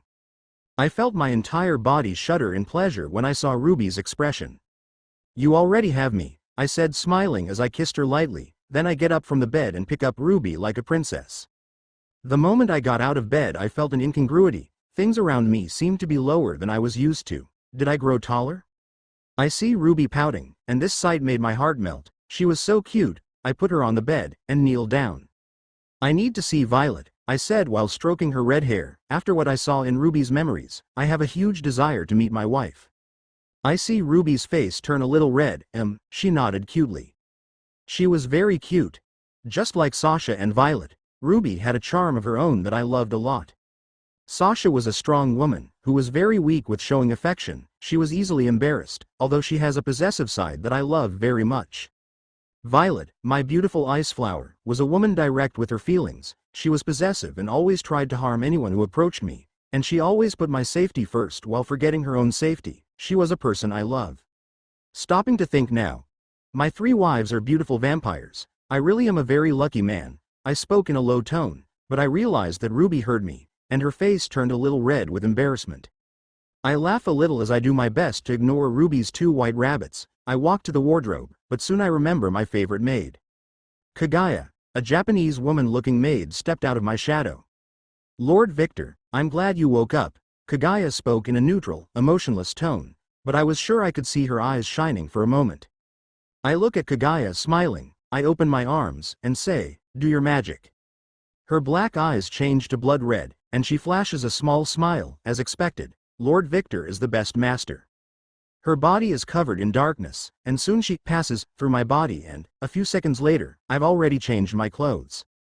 "Thank you, Kagaya," I said as I stroked her head. I felt her body tremble, and a small satisfied smile appeared on her face. I also noticed that she looked shorter than usual. I think I really grew up. "Shall we go, darling?" I hear Ruby's voice. I look at Ruby, and I see she's wearing a simple blue skirt, big black tights, and a red shirt that could barely hide her breasts. Seeing that I had been staring at her breasts for a lot longer than I intended, she smiled seductively. "What are you doing, darling?" My face turns a little red, but soon I understand something. She's playing this game. I swallow my shame and say, "I was admiring how beautiful my wife is. I really am lucky." Suddenly, Ruby's face turned red with embarrassment. She turns her head away and hides her face with her hair. I display a small smile. "Come on, honey." Ruby nodded. I walk to the door and, when I touch the door, I see several green magic symbols appearing. For a moment I was confused, but I just shrugged like I didn't care. When I walk through the door, I hear. Now with the latest news. In the Vatican, there was a serious explosion caused by terrorist attacks. The terrorists placed several new bombs created with liquid nitrogen throughout the Vatican. As you can see from the images, the damage caused was immense. More than 70% of the Vatican structures are destroyed. Liquid nitrogen bomb. Can't they come up with a better excuse? I hear the voice of a woman I don't know. I walk a little and see that the woman was sitting on the couch while watching the news. The woman turns off the television with the remote and turns her head towards me. When our eyes meet, my body froze. I feel like I'm in Alaska. My whole body was cold and I felt like I was looking at a wild beast that could kill me at any moment. I couldn't move. She displays a wild smile that, at the same time, was seductive. "Hey, you finally woke up, my son-in-law. Hey, you finally woke up, my son-in-law. Did you enjoy sinking your fangs into my daughter's neck?" Suddenly, I feel my whole body go numb. Fear, that's what I felt. For the first time in my life, I felt the purest feeling of fear. My heart was beating wildly. My instincts screamed to run, but I couldn't. My body was paralyzed. I could feel my whole body in a cold sweat as I looked at the woman in front of me. I thought. A monster, a real monster, was sitting in front of me. I swallowed hard. I could feel, yes, I could feel with all my being that this monster could kill me at any moment. In front of her, I was just an insect. In front of this woman, I was just a newborn that she could easily step on. I clenched my fists tightly. Fear? Yes, I was scared, but I refused to be paralyzed. I bit my tongue hard and tasted the blood, but I didn't care. The pain made me regain control of my body. I felt an irritating feeling in my heart, a feeling that told me not to bow my head to anyone. My pride won't let me. But besides this irritating feeling I had in my heart, I had another feeling screaming furiously. I look into the red eyes of the woman who was smiling at me, and I display a smile so big that my face distorts unnaturally. Oh, her smile grew like my smile. A strong warrior. A strong warrior was in front of me, an opponent to fight. Ah, I'm excited. My whole body is screaming in euphoria to fight her. I could feel it, but I knew an unchanging truth. I was too weak to have a fight that will satisfy my desire, and that irritated me, that frustrated me. Mother, when did you arrive? The woman ignored her daughter's question and kept looking at me. This is really a shame, I said, disappointed. Why is this a shame? She asked in curiosity. I'm too weak to fight you. That's really a shame, I sighed at the end. I could feel the whole atmosphere in the room freeze unnaturally, and everyone in the room was looking at me with a stunned face. Peeved. The woman's instinct to kill disappeared, and soon she started to laugh. Ha. I didn't understand why she was laughing. I looked to Ruby for answers and saw that she had a shocked face as she looked at her mom. She didn't seem to understand why her mom was laughing. Suddenly the woman stopped laughing and got up from the couch. Then she looked at me again. Interesting, interesting, she displayed a distorted smile. I like you, huh, thanks. I didn't understand why she said that. I looked at the woman in front of me more closely. She looked like a more mature version of Ruby. She has pale skin, blood-red eyes, long red hair that reaches her waist, and a curvy body that her clothes couldn't hide. She had the most enormous breasts I've ever seen. She seemed to have bigger breasts than Ruby. I think it was H-cup. She was shorter than me by a few inches. I don't know how tall I am now, but I seem to be bigger than before. She was beautiful. Beautiful would be a little enough compliment to describe all her beauty, a hot beauty, a crazy beauty, a woman who would make any man go crazy with just a simple gesture, but she wasn't just that. She was a warrior. A bloodthirsty warrior, a warrior who had some screws loose in her head just like me. That's the impression I had of her. She approaches me and starts looking me up and down. Oh, it looks like your evolution gave you more potential than I expected. Interesting. For a moment, I saw her eyes glow red. I hear Violet's voice. This bitch. One day I'm going to kill her. I withdraw my attention from the woman, look at the couch, and see my beloved wife with an irritated face. I ignore the woman in front of me and walk over to Violet. Hey. Her face distorted a little, but I didn't care. I stop in front of the couch and see Violet, who was wearing only a black nightgown. She was mumbling in a distorted tone about how she was going to kill that woman who was Ruby's mother. I sit down on the couch and pull Violet onto my lap. Kya, she squealed in surprise. Darling.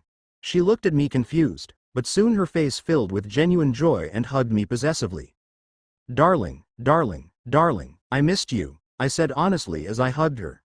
I felt Violet's body shake, and she looks at me with a tearful face. I was worried that you wouldn't wake up anymore.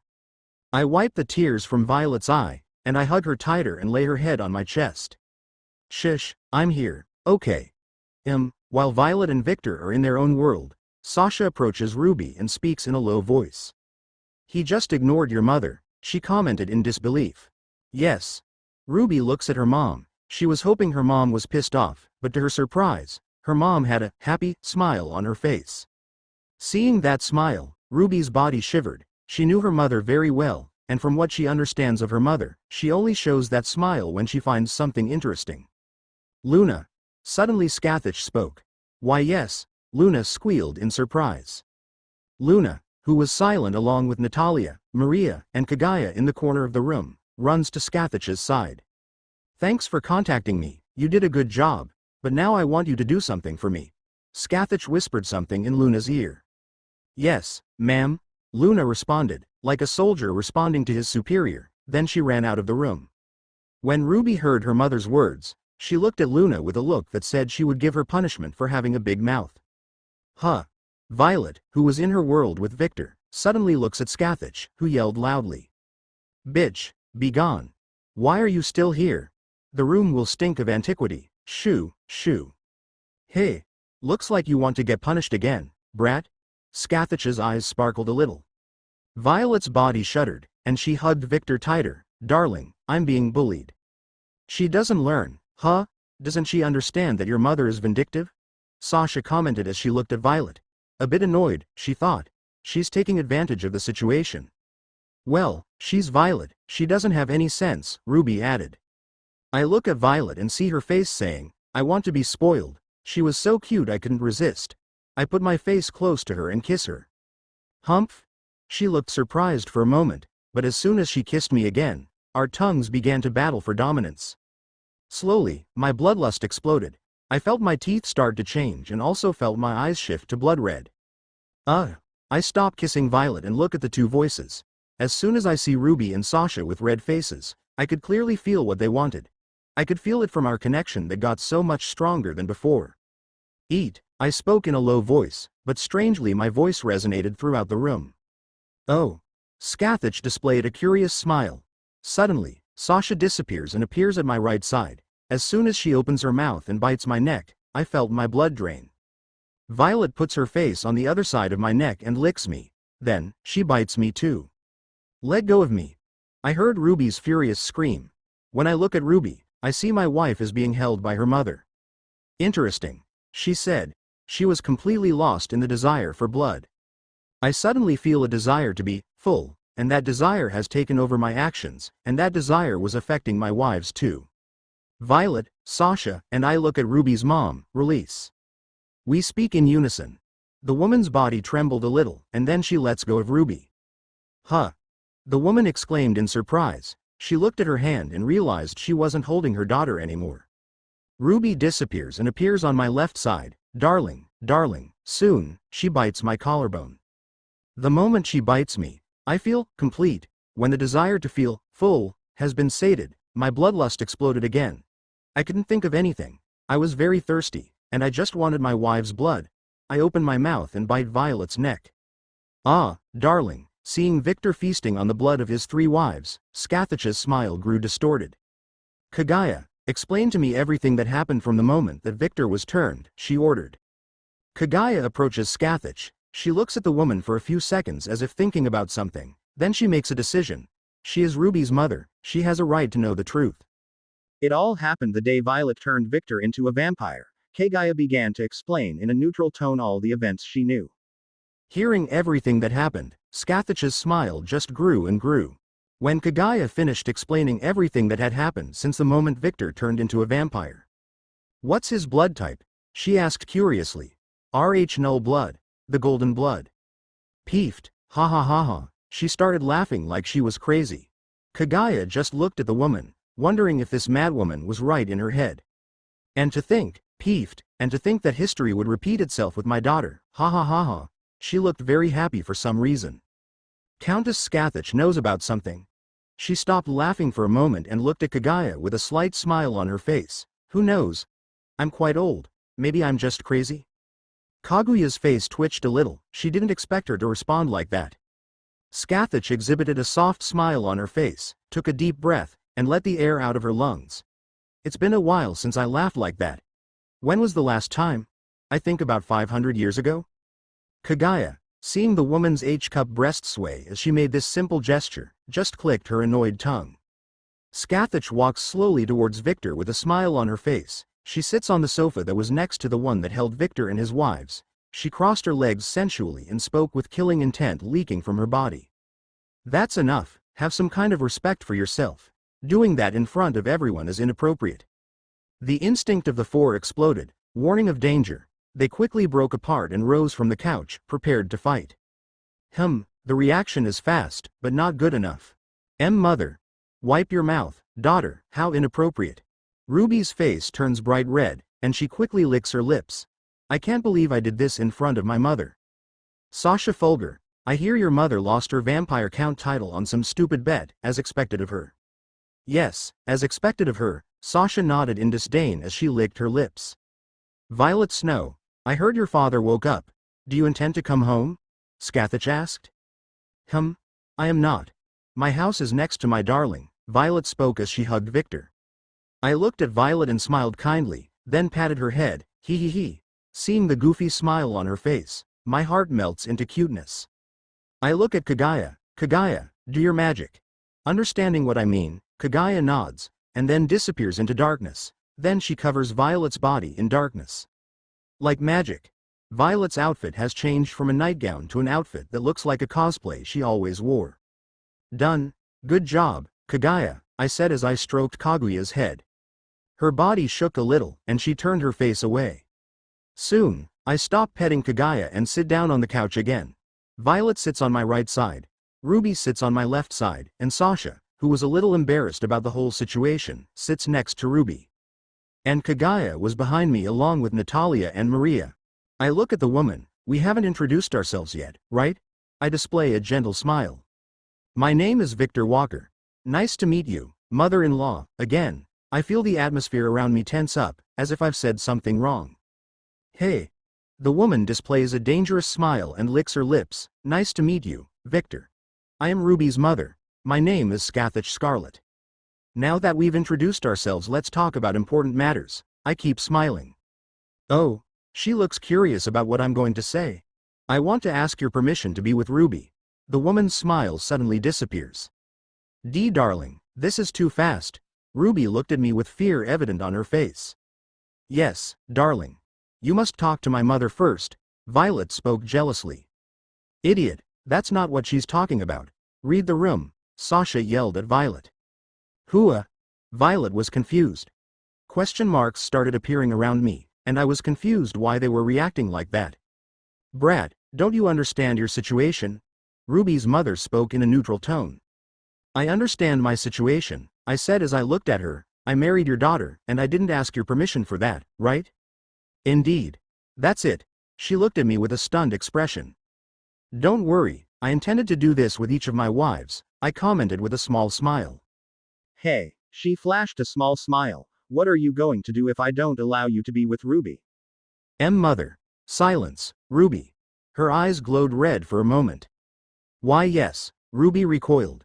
Answer me, she looked at me again. The answer to that question was simple, I don't intend to do anything. Huh? Ruby and her mother exclaimed in unison. I continue with a slight smile on my face. At the end of it all, your opinion on this matter doesn't matter much, I commented honestly. Brat, I interrupt. Ruby is already married to me. What I'm doing here is just a formality. Whether you allow it to happen or not, it doesn't matter anymore. I look at Ruby. All that matters is Ruby's willingness. If she wants to be with me, then I'll make it happen. Darling. Ruby spoke with a red face and a small happy smile on her face.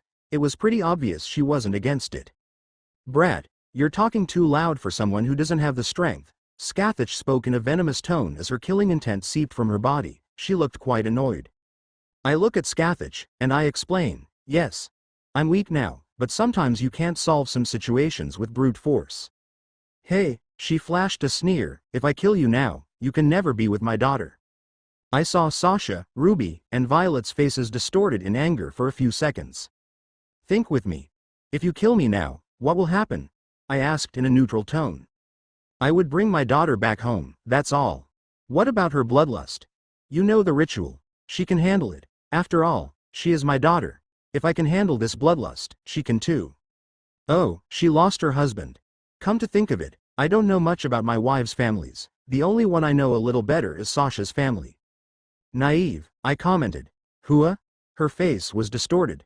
You are naive. Your way of thinking is very naive, I said, then I continue. Ruby isn't you. If I disappear, what guarantees she won't go crazy from bloodlust? She was silent as she looked at me. And even worse, what guarantees she won't hate you?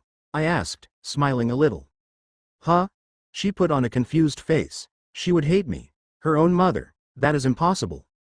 Why is it impossible? You've already lived a long time, right? From the way you speak, I can say that. I said and added, then you must know how easily a child can hate their parents. She bites her lip, and I see her eyes glow blood red. That's why I said, it doesn't matter if you approve of Ruby and me. In the end, I'll still stick with Ruby. I spoke neutrally and added, smiling happily, I just became something irreplaceable for Ruby, and you can't do anything about it. Indeed, Scathach lowered her head a little, her bangs hiding her eyes, and soon she started biting her nail. I could feel Ruby shaking a little as she held my hand. I looked away briefly and saw that Sasha was very alert. It looked like she was ready to do something if the situation called for it. Darling, this is dangerous. You've said too much. Violet spoke seriously in a low voice. I just smile and pat Violet's head. I look at Scathach again. Scathach Scarlet, She looks at me, and when I see her eye gleam, for a moment, I feel my whole body tremble with fear and excitement. But, then, I display a big smile that shows all my sharp teeth. Wouldn't killing me be a waste? Waste? The moment I saw you. Do you know what I felt? Finally, I decide to be honest. She kept looking at me. Afraid. I feel scared, but I also feel disappointed and frustrated. Oh. She displayed a big smile. I get up from the couch and walk slowly over to Scathach. I kneel on the floor and look into her red eyes. I touch it lightly and caress her face. A strong opponent was in front of me, but I didn't have enough strength to face it, so I couldn't satisfy my desire to fight. This is really frustrating. Her red eyes that were glowing seemed to lose intensity, then her smile grew in a distorted way that showed all her sharp teeth. This smile just made me more excited, but this is really disappointing. Indeed, I agreed. I stop stroking her face and pull away. When I look at my wives, I just saw them looking at me shocked. Even Natalia, Maria, and Kagaya, who are always stoic, were looking at me with their mouths open. Why are they reacting like this? I thought. When I sit down on the couch again and look at Scathach, I was taken aback by the gentle expression she was showing. She was so beautiful. I feel Violet and Ruby pinching my leg, and as soon as I wake up from my stupor, I look at my wives and see my wives' annoyed expressions. Ruby, my beloved daughter, I allow you to be with Victor, she spoke with a sensual smile. She looked completely different from a few moments ago. Huh, thanks, Mother, Ruby thanked her. I decided something too. Suddenly Scathach disappears and appears in front of me, and with a simple gesture, she attacks my stomach. Cough, I was breathless from the sudden attack, and soon I felt another attack on my neck that made me lose consciousness. Everything happened so fast that no one could react. Mother, Ruby squealed in surprise. What are you doing, bitch? Drop my darling, Violet yelled angrily. Realizing what was happening, lightning starts to crackle in Sasha's body, and she screams angrily. Let go of my husband. Scathach ignores Violet and Sasha's threats. She holds Victor like a sack of potatoes and speaks with a sensual smile as she licks her lips. I'm kidnapping my son-in-law. Huh! The three women exclaimed in unison. Before they could do anything, Scathach disappears along with Victor. Bitch! Violet screamed in uncontrolled fury. Her face was distorted with rage, and the fire poured out of her body uncontrollably. Realizing the danger of getting close to Violet, Maria, Natalia, Ruby, and Sasha quickly run away from Violet. Calm down, Violet! Ruby screamed, and when she heard the sound of thunder, she looked at Sasha, who was covered in lightning. She looked like she was about to do something. You too, Sasha. Calm down, calm down. Sasha's face twisted in anger. My husband has been kidnapped. How can I be calm? Ruby started to get angry. You fools! Ruby's voice started to get cold, and the room started to get terribly cold. Then she spoke in a tone that made the maids shiver. Have you forgotten where you are? Control your powers. Listening to what Ruby said, Sasha and Violet bite their lips in frustration and regain consciousness, so they quickly rein in her powers. Ruby sighs. This place has protection, but what if you decide to get out of hand now? Do you want to hurt Darling's parents? You're right, Sasha sighs. What should we do now? Violet doesn't say anything, she just looks at Ruby, waiting for her words.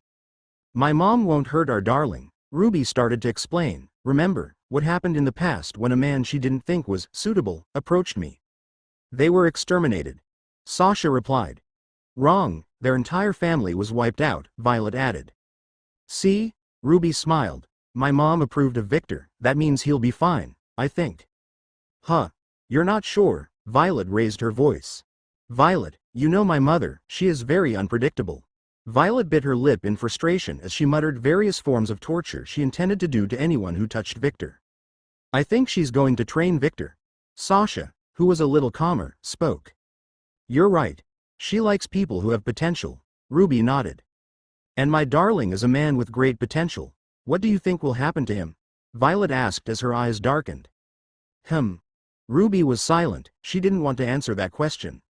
This got interesting, right? Natalia suddenly spoke with a smile on her face. Violet, Ruby, and Sasha look at Natalia with a neutral gaze. Natalia, we should go home, Violet said. I know. But you guys need to sort something out first, Natalia said as she pointed up. You're right. Darling's parents are going to be worried, Ruby said. How are we supposed to do this? I don't think telling the truth would be the ideal option, Sasha asked. Then she adds. A few days ago, Violet had to lie and tell Victor's mom over the phone that she was going on her honeymoon with her son. I think this lie won't work again. I don't know how long it will take, but this time, I think it will take months for him to come home. Ruby puts her hand on her chin and starts to think about what to do. Where is Kaguya? Violet asked. Oh, she's in Victor's shadow, Natalia replied. The three wives all opened their mouths in shock. She's fast, Sasha spoke. As expected, Ruby smiled. Good job, Kaguya. I'm going to raise her salary. Violet displayed a happy smile. Why are you so happy? Sasha asked curiously. Kaguya is a dedicated maid. She will send me Darling's location. Oh, you're right. Sasha nods in agreement. Violet, Sasha, use your head. Ruby spoke in a neutral tone. Hua. Ruby explains, if my mom kidnapped Victor, she probably took him to that place. Fuck, Violet didn't like it at all. That place, huh? Sasha puts her hand on her chin, and she looks at Ruby. Sasha's eyes suddenly darken. Ruby, are your foster sisters in that place? Violet turns to face Ruby. She has the same face as Sasha. Ruby started to sweat a little when she saw Sasha and Violet's faces, but soon she replied, yes. They'll be in that place. Fuck. Violet's anger explodes again, and soon her body is covered in fire. She looks at Natalia. Open the portal. I'm going back home. I have to protect my darling. Yes, Lady Violet. Natalia wasted no time. She snaps her finger and then smiles, done. Before Ruby and Sasha could react, Violet opened the door and walked through a portal that looked like the galaxy. Sasha's body started to crackle with lightning, but before she could follow Violet, her body was frozen by Ruby. You won't run away now. You must work something out with me first. Natalia, close the portal. Yes, Lady Ruby. Natalia snaps her finger, and soon the portal that looked like a galaxy disappeared. Ruby unfreezes Sasha. Why did you stop me? Before Ruby can say anything, she asks Natalia, what is someone from Clan Aliath doing with Violet? Shouldn't you just serve the king's family? This is a secret. Natalia smiled gently. Tisk. Sasha clicked her tongue in annoyance. Then, knowing she won't get Natalia's answer, she loses interest. She thinks for a moment and looks at Maria. Her eyes glow a little blood red, and she says, you can act normally. Maria's body trembles a little, and soon she regains control of her actions. Why did you do that? Maria asked in a cold, suspicious tone. I just don't want you to die for a random vampire when we get back home, Sasha spoke in an emotionless tone. Hua. Maria didn't understand why she did it. Ruby, who was watching all this, said, come on, Sasha, we have to go somewhere. Okay, Sasha agreed. Natalia, wait for us here. We're going to need your skill, and keep an eye on her. Ruby pointed at Maria. Natalia bowed a little. Your wish is my command, Lady Ruby. The evening that same day. I was trying to guess why you needed me to change my clothes into this simple outfit. Sasha spoke in disbelief as she stared at the door of Victor's parents' house. Sasha was wearing simple pants that looked too tight on her thighs. She was wearing a long brown shirt with a V neckline that showed a little bit of her F-cup breasts. Why, you were crazy? Sasha spoke in a stutter while her face was a little red with embarrassment. Ruby was wearing simple black pants. She was wearing a simple red shirt that could barely hide her G-cup breasts. Why, yes. Ruby's face seemed to be frozen. Ruby? Sasha approached Ruby. Are you nervous? She asked as she looked at Ruby's face stoic. Nervous. She stuttered. Seeing the smile on Sasha's face, she said, I'm fine. Shush. Speak quietly. Sasha yelled. Ruby just looked at Sasha with a blank expression. Let's get this over with, she spoke in a neutral tone. Ruby clicked on Victor's doorbell. They heard the bell, and the two women wait anxiously for someone to open the door. I am going. Suddenly they hear a woman's voice. Both girls' hearts nearly came out of their mouth when they heard the voice of the woman who was clearly Victor's mother. When the door opens, and they see a beautiful woman with long black hair and sapphire blue eyes, they can't help but think that this woman is a lot like Victor. Who are you? The woman looked at the two women as if sizing them up, then she looked at Ruby's bust for a moment, and she thought, so big, is she bigger than mine? The woman looked at Sasha's legs and thought, her legs are so thick. She looked at the appearance of the two women again and thought, I don't remember meeting a blue-eyed blonde with such thick legs and a green-eyed redhead with breasts bigger than mine. Ruby's face was so red at this point that her brain wasn't thinking straight. Mother. We're Victor's 2 wives. Nice to meet you. Hua. The woman's brain stopped working. Ruby. Sasha's face turned red with embarrassment. She approaches Ruby's ear. What are you doing, idiot? Ruby looks at Sasha with red eyes, almost crying, and speaks, I don't know anymore. Fix the misunderstanding quick, she whispered, almost screaming. Why don't you help too? Ruby whispered. Don't ask for the impossible. The woman has come out of her stupor, and she looks at the 2 women again. What did you 2 say? Sasha was startled by the sudden question. Mother, we're Victor's wives, nice to meet you. Idiot, Ruby yelled. Oh, my boy has 2 more wives. She didn't think it was a lie.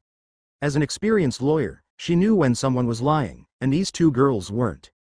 Suddenly the woman touched her head and looked sick, and slowly, she starts to fall. Mother. Ruby and Sasha yell in unison. They quickly grab the woman and see that she was unconscious. My head is hurting. Where am I? I look around and see I was in a room I didn't know. The room looked old. I felt like I walked into those old movies. Hey, you finally woke up, stranger. Suddenly I heard a woman's voice. I look towards where I heard the woman's voice, and I see a girl with wild long red hair. She was on the ceiling of the room standing as if gravity didn't affect her. But then, the girl fell to the ground and stood up. She was very short. I think she must have been Kaguya's height. She was wearing a simple red dress. She looked at me with a big smile on her face. Suddenly, I remember what happened, and I get out of bed. Wow, you're big, I heard the girl's voice, but I ignored her. She seemed to be talking about my height. I look around and see a window. I walk towards the window, and when I see the world outside, I couldn't help asking out loud. Where in the 7 hells am? A dark city with architecture that reminded me of medieval times. A place where the sun never rises. A place where every corner is an unknown danger. A city that was built thinking about the nature of vampires. That was the impression I had when I first looked at this city. Welcome to Nightingale, the city of moonlight, stranger, I heard the girl's voice. I look at her and ask, who are you, and where am I? Me? My name is Lacus, she replied, but suddenly another voice added. Lord Victor, you are in the world of vampires, be careful when acting. Kaguya. I called confused. I look around, and I don't see her, but when I looked at my shadow, I saw Kaguya's shadow. She seemed to have a slight smile on her face. Kaguya. The girl looked confused. Never mind, I said, trying to change the subject. I look down and see that I was in a nightgown. Where are my clothes? The girl didn't say anything, she just pointed to a spot. I look at the place and see a small dresser with black clothes on top. I walk over to the clothes and pick them up, black suit, black shirt, and black gloves. I look at the woman. Why is everything black? Mother ordered it, she spoke in a neutral tone. Scathach, I said with a smile on my face. The girl's red eyes suddenly glowed blood red. It's Countess Scathach for you. Have respect, stranger. Hey, I smiled with a distorted face and said, where's Scathach? Suddenly the woman's killing intent exploded. She opened her mouth, and I could see that her teeth were sharper. I just looked at her with a smile on my face as I thought, her killing intent is much weaker than Scathach. Sigh, did Lord Victor acquire suicidal tendencies when his evolution ended? Why are you teasing her? I just didn't like the way she talked to me. That's it, I spoke out loud while ignoring the girl and putting on my clothes. After experiencing the pressure of my mother-in-law, I got numb. I think this girl is strong, but my instincts don't scream danger like when I faced my mother-in-law. Finishing dressing, I looked at the girl who was still staring at me. Won't you guide me? Finally, the girl's pressure disappeared, and she looked at me with a bit of shock on her face. What? I asked. Why aren't you being affected? Oh, I smiled a sharp toothy grin at the girl. After feeling the pressure of my mother-in-law, I got numb, and it doesn't seem to affect me anymore. Mother-in-law? She stuttered in shock. Yes, I'm Ruby's husband, didn't you know? No. Mother just threw you in here and told me to keep an eye on you, she practically yelled red-faced. Why was she embarrassed? That's something she would do. Now, will you guide me? I asked. Yes. Ha ha ha ha, if I knew you were my sister's husband, I wouldn't treat you like that. Come on, I'll take you to my mother. The girl's attitude suddenly changed when she found out I was Ruby's husband, and why did she believe me so easily? Isn't she very innocent? Walking through the house, building, mansion. I don't know anymore. This place is too big. I look around. I think this is a mansion, and, despite being a massive mansion, it was very empty. How many vampires live in this place? Me, Pepper, Sienna, Ruby, and our mom. There's Ruby's personal maid who is Luna, but she's doing something for my mom now. I see. I actually didn't understand why this place was so empty, but she didn't seem like she was going to explain anymore. Soon I hear Kaguya's voice. Unlike other count houses, Countess Scathach doesn't have many subordinates. After all, just her alone is enough to sustain the title of vampire count. Strange. Why aren't any count houses attacking her? I asked out loud as I ignored Lacus' confused face. They are afraid of retaliation. Countess Scathach is just too strong, and the count houses are prohibited from fighting each other on the orders of the king. But that doesn't apply to noble houses, huh? I spoke when I remembered that my wife Sasha's family lost the count title through a game. Yes. Any noble house can request a game with a count house, but they must be prepared for retaliation if they lose. Oh, explain. I was interested. Are you crazy, brother-in-law? Why are you talking to yourself? Lacus asked. I like to talk to myself, I reply, smiling. Oh, she turned her face and kept walking, but I could hear, is Ruby right in her head to choose this madman as a husband? My smile almost broke when I heard her calling me crazy. I hear Kaguya's voice again. The rules are simple. Houses with the title of counts cannot fight each other, nor can they request a match for the noble house. After all, this would be considered an abuse of power. Because typically vampire counts are vampires who have lived over 1,000 years and have already accumulated a lot of influence and strength. If the noble house loses the game with the count's house, they have to be prepared for retaliation. Vampire counts are prohibited from attacking the lowest nobles, but there is a rule where this does not apply when the noble house attacks the vampire count's house. As I understand it, it's a system that benefits the noble houses. The families that have the title of count cannot fight each other, and they can't ask for a game to fight the noble houses that have no title either.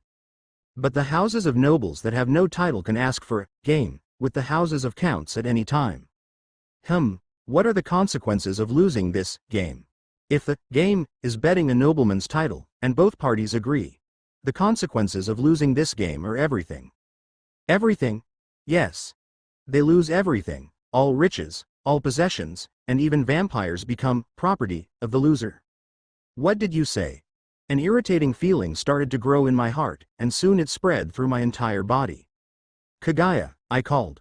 Oh, Lacus looked interested in what was going on. Kaguya steps out of my shadow, and I look at her. What do you mean by properties? Exactly what the word means. All vampires in that house become the loser's property. They become slaves. Kaguya spoke coldly. Hey, my smile distorts, but it's not from fun, it's from hate. My beloved wife's family lost a game recently. Just imagining my wife being owned by someone else. This hatred spreads throughout my body. It was like a fire that burned throughout my body. Ha ha ha. This can only be a bad joke. Is my beloved honey someone else's property? I lean against the wall as I put my hand on my chest. My heart was beating too fast, unforgivable.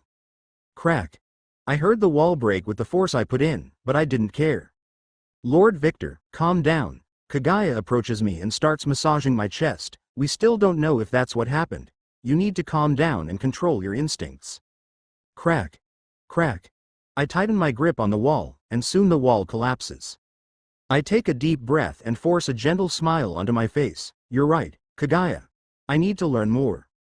I stroked Kaguya's head, and somehow it made me calmer. Thank you, She nodded as she smiled. I look down the hall, and soon my vision changes to a blood-red world. I see 3 female vampires in this place. One female vampire was in a room that looked like a bathroom, and the other 2 were sitting in a room that looked like a bedroom. For a moment, one of the vampires who was sitting looked at me and smiled. I found her. I smile. I see Kaguya stepping into my shadow, and then I run towards my mother-in-law. When Victor ran towards Scathach, Lacus, who was nearby, just stared at the wall that had been reduced to ash when Victor left. Oh, isn't that the Snow Clan skill? Her eyes sparkled with curiosity. 2 women with long red hair and red eyes were having a red tea, while looking at the moon. So why did you kill your husband? Scathach asked the woman beside her in a neutral voice. The woman next to Scathach was wearing long black stockings, a short blue dress, and black high heels. He approached me just to be on good terms with you, mother, she explained. The usual? Indeed, the woman nodded. Sienna, my beloved eldest daughter, why don't you create a husband? I already made this suggestion. How long ago was it? 700 years ago. Yes, Scathach smiled gently. My memory is a little bad because of my old age, she laughed seductively. Sienna just rolled her eyes when she saw her mother's attitude. I don't want to create a husband, after all, that isn't going to be something real, like I'm looking for. Hey, despite being over 700 years old, you're still naive.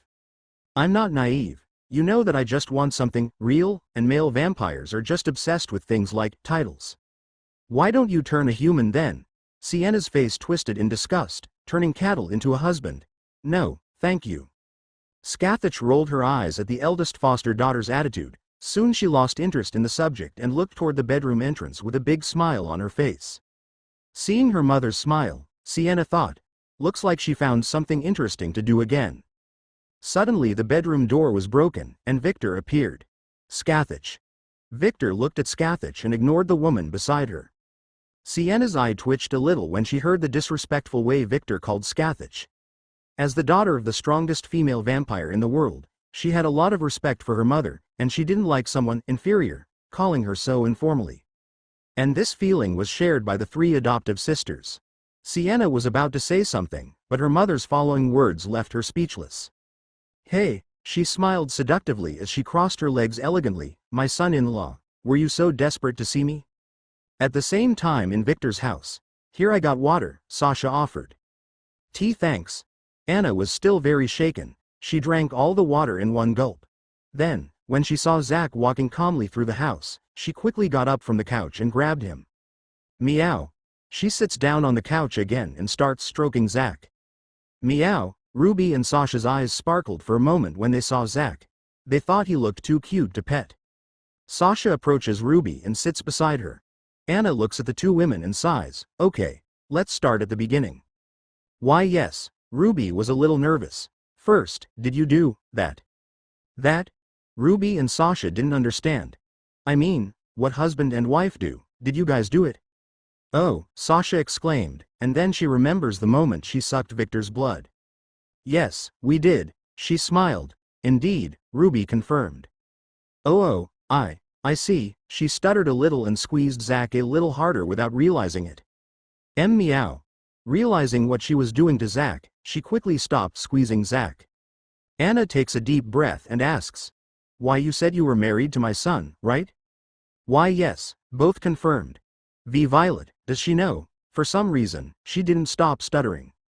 Yes, she knows. Ruby confirmed. Yes, she accepted our relationship, Sasha confirmed as well. Anna looked at the 2 women with a blank expression. Both women were sweating profusely now. They were a little afraid of being rejected by Anna. Anna sighed again. She looked tired, like she lost some kind of battle. How can I say? Congratulations on the wedding, I guess. Huh.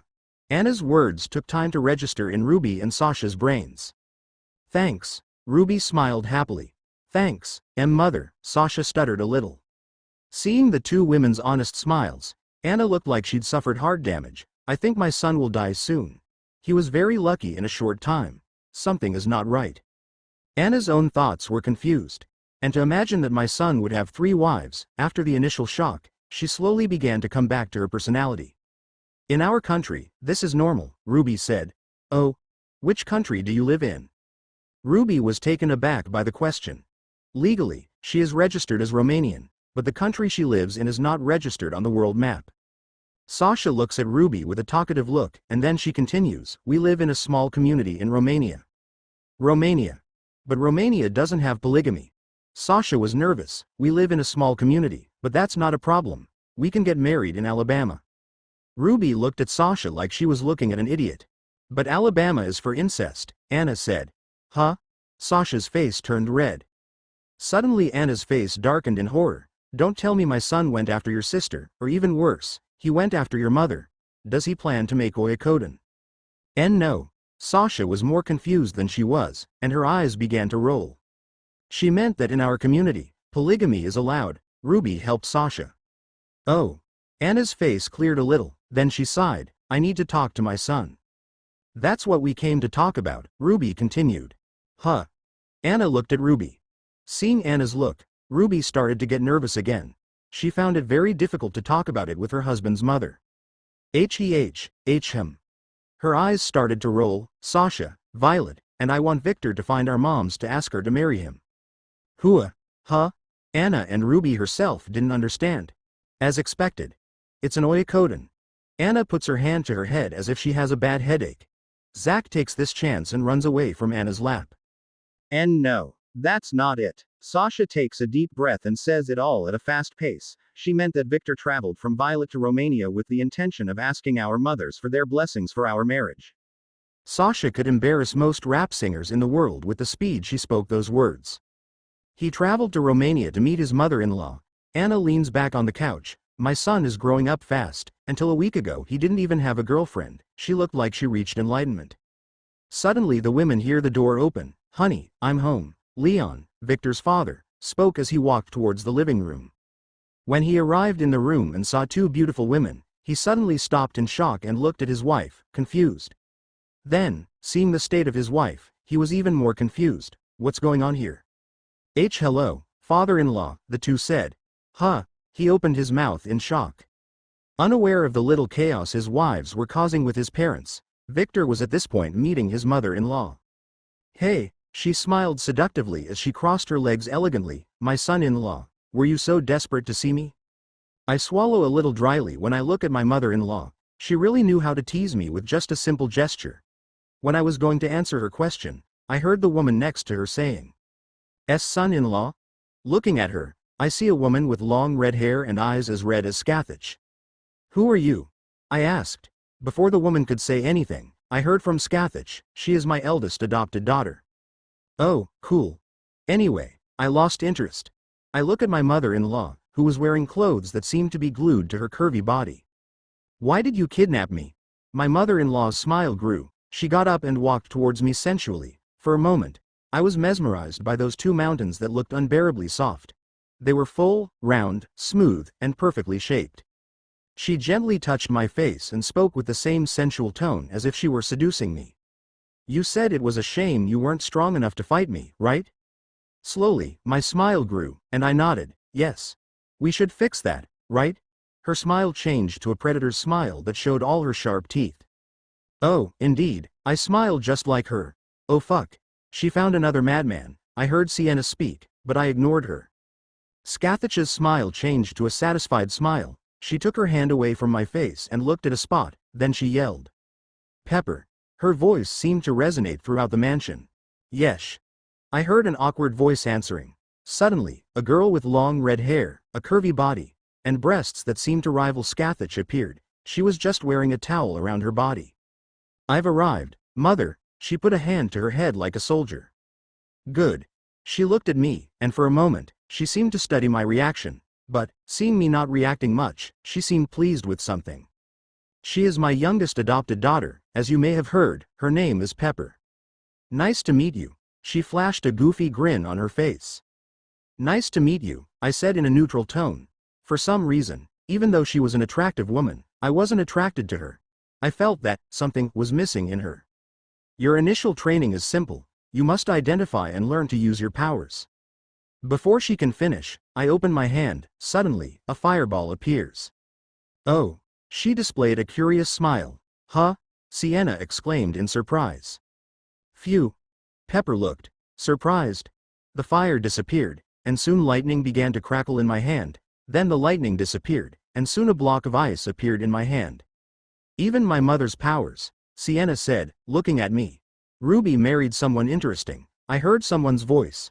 I looked to Sienna's side and saw Lacus smiling with a curious look. I point my hand in a direction that had no one and say, all blood belongs to me. But nothing happens. What are you trying to do? I heard Scathach asking, her voice sounding heavier than usual. Give me a sec. What did I do? Remember the memory I got from Ruby. I close my eyes and try again, but I can't. Tisk, I can't get the right feeling to use that power. Suddenly, I heard a voice in my ear that shivered through my whole body. Victor, don't be in a hurry. I looked to the side and see Scathach's distorted smile. Her eyes were glowing red, and she was staring at me with a possessive face. You have all the time in the world to get better, she spoke with a seductive smile. You're right. Seeing that smile made my body shiver. I needed to fight her. Train the basics with Pepper. She may be an airhead, but she's strong. I will. I nod and pull my attention away from my mother-in-law and look at Pepper. I walk over to the woman and pick her up like a sack of potatoes. Kya! She yelled in a thin voice, what are you doing? You have to train me, right? I'm kidnapping you. Great. He has the same attitude as my mom, Sienna said, but as usual, I ignored her. Huh. Before she can say anything, I put strength in my legs and run to an open spot that I saw with my eyes. When Victor left, Sienna asked her mother, is that all right? Scathach looked at her daughter. When Sienna saw Scathach's smile, she felt her entire body tremble in fear. Oh, about Pepper? It's all right.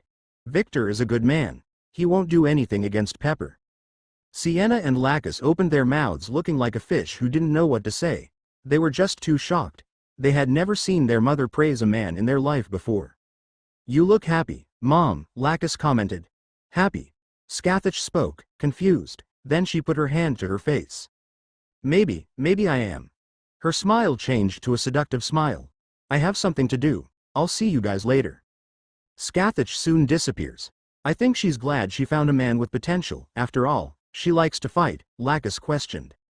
Is that what you think? Sienna asked as she looked at her sister. Yes, Lacus replied. She looked at her sister. What do you think? I don't know, but she wouldn't react so strongly if that man just had a big potential. The two sisters had many doubts in their heads, but one thing they were sure of. They were curious about the man who had piqued their mother's interest.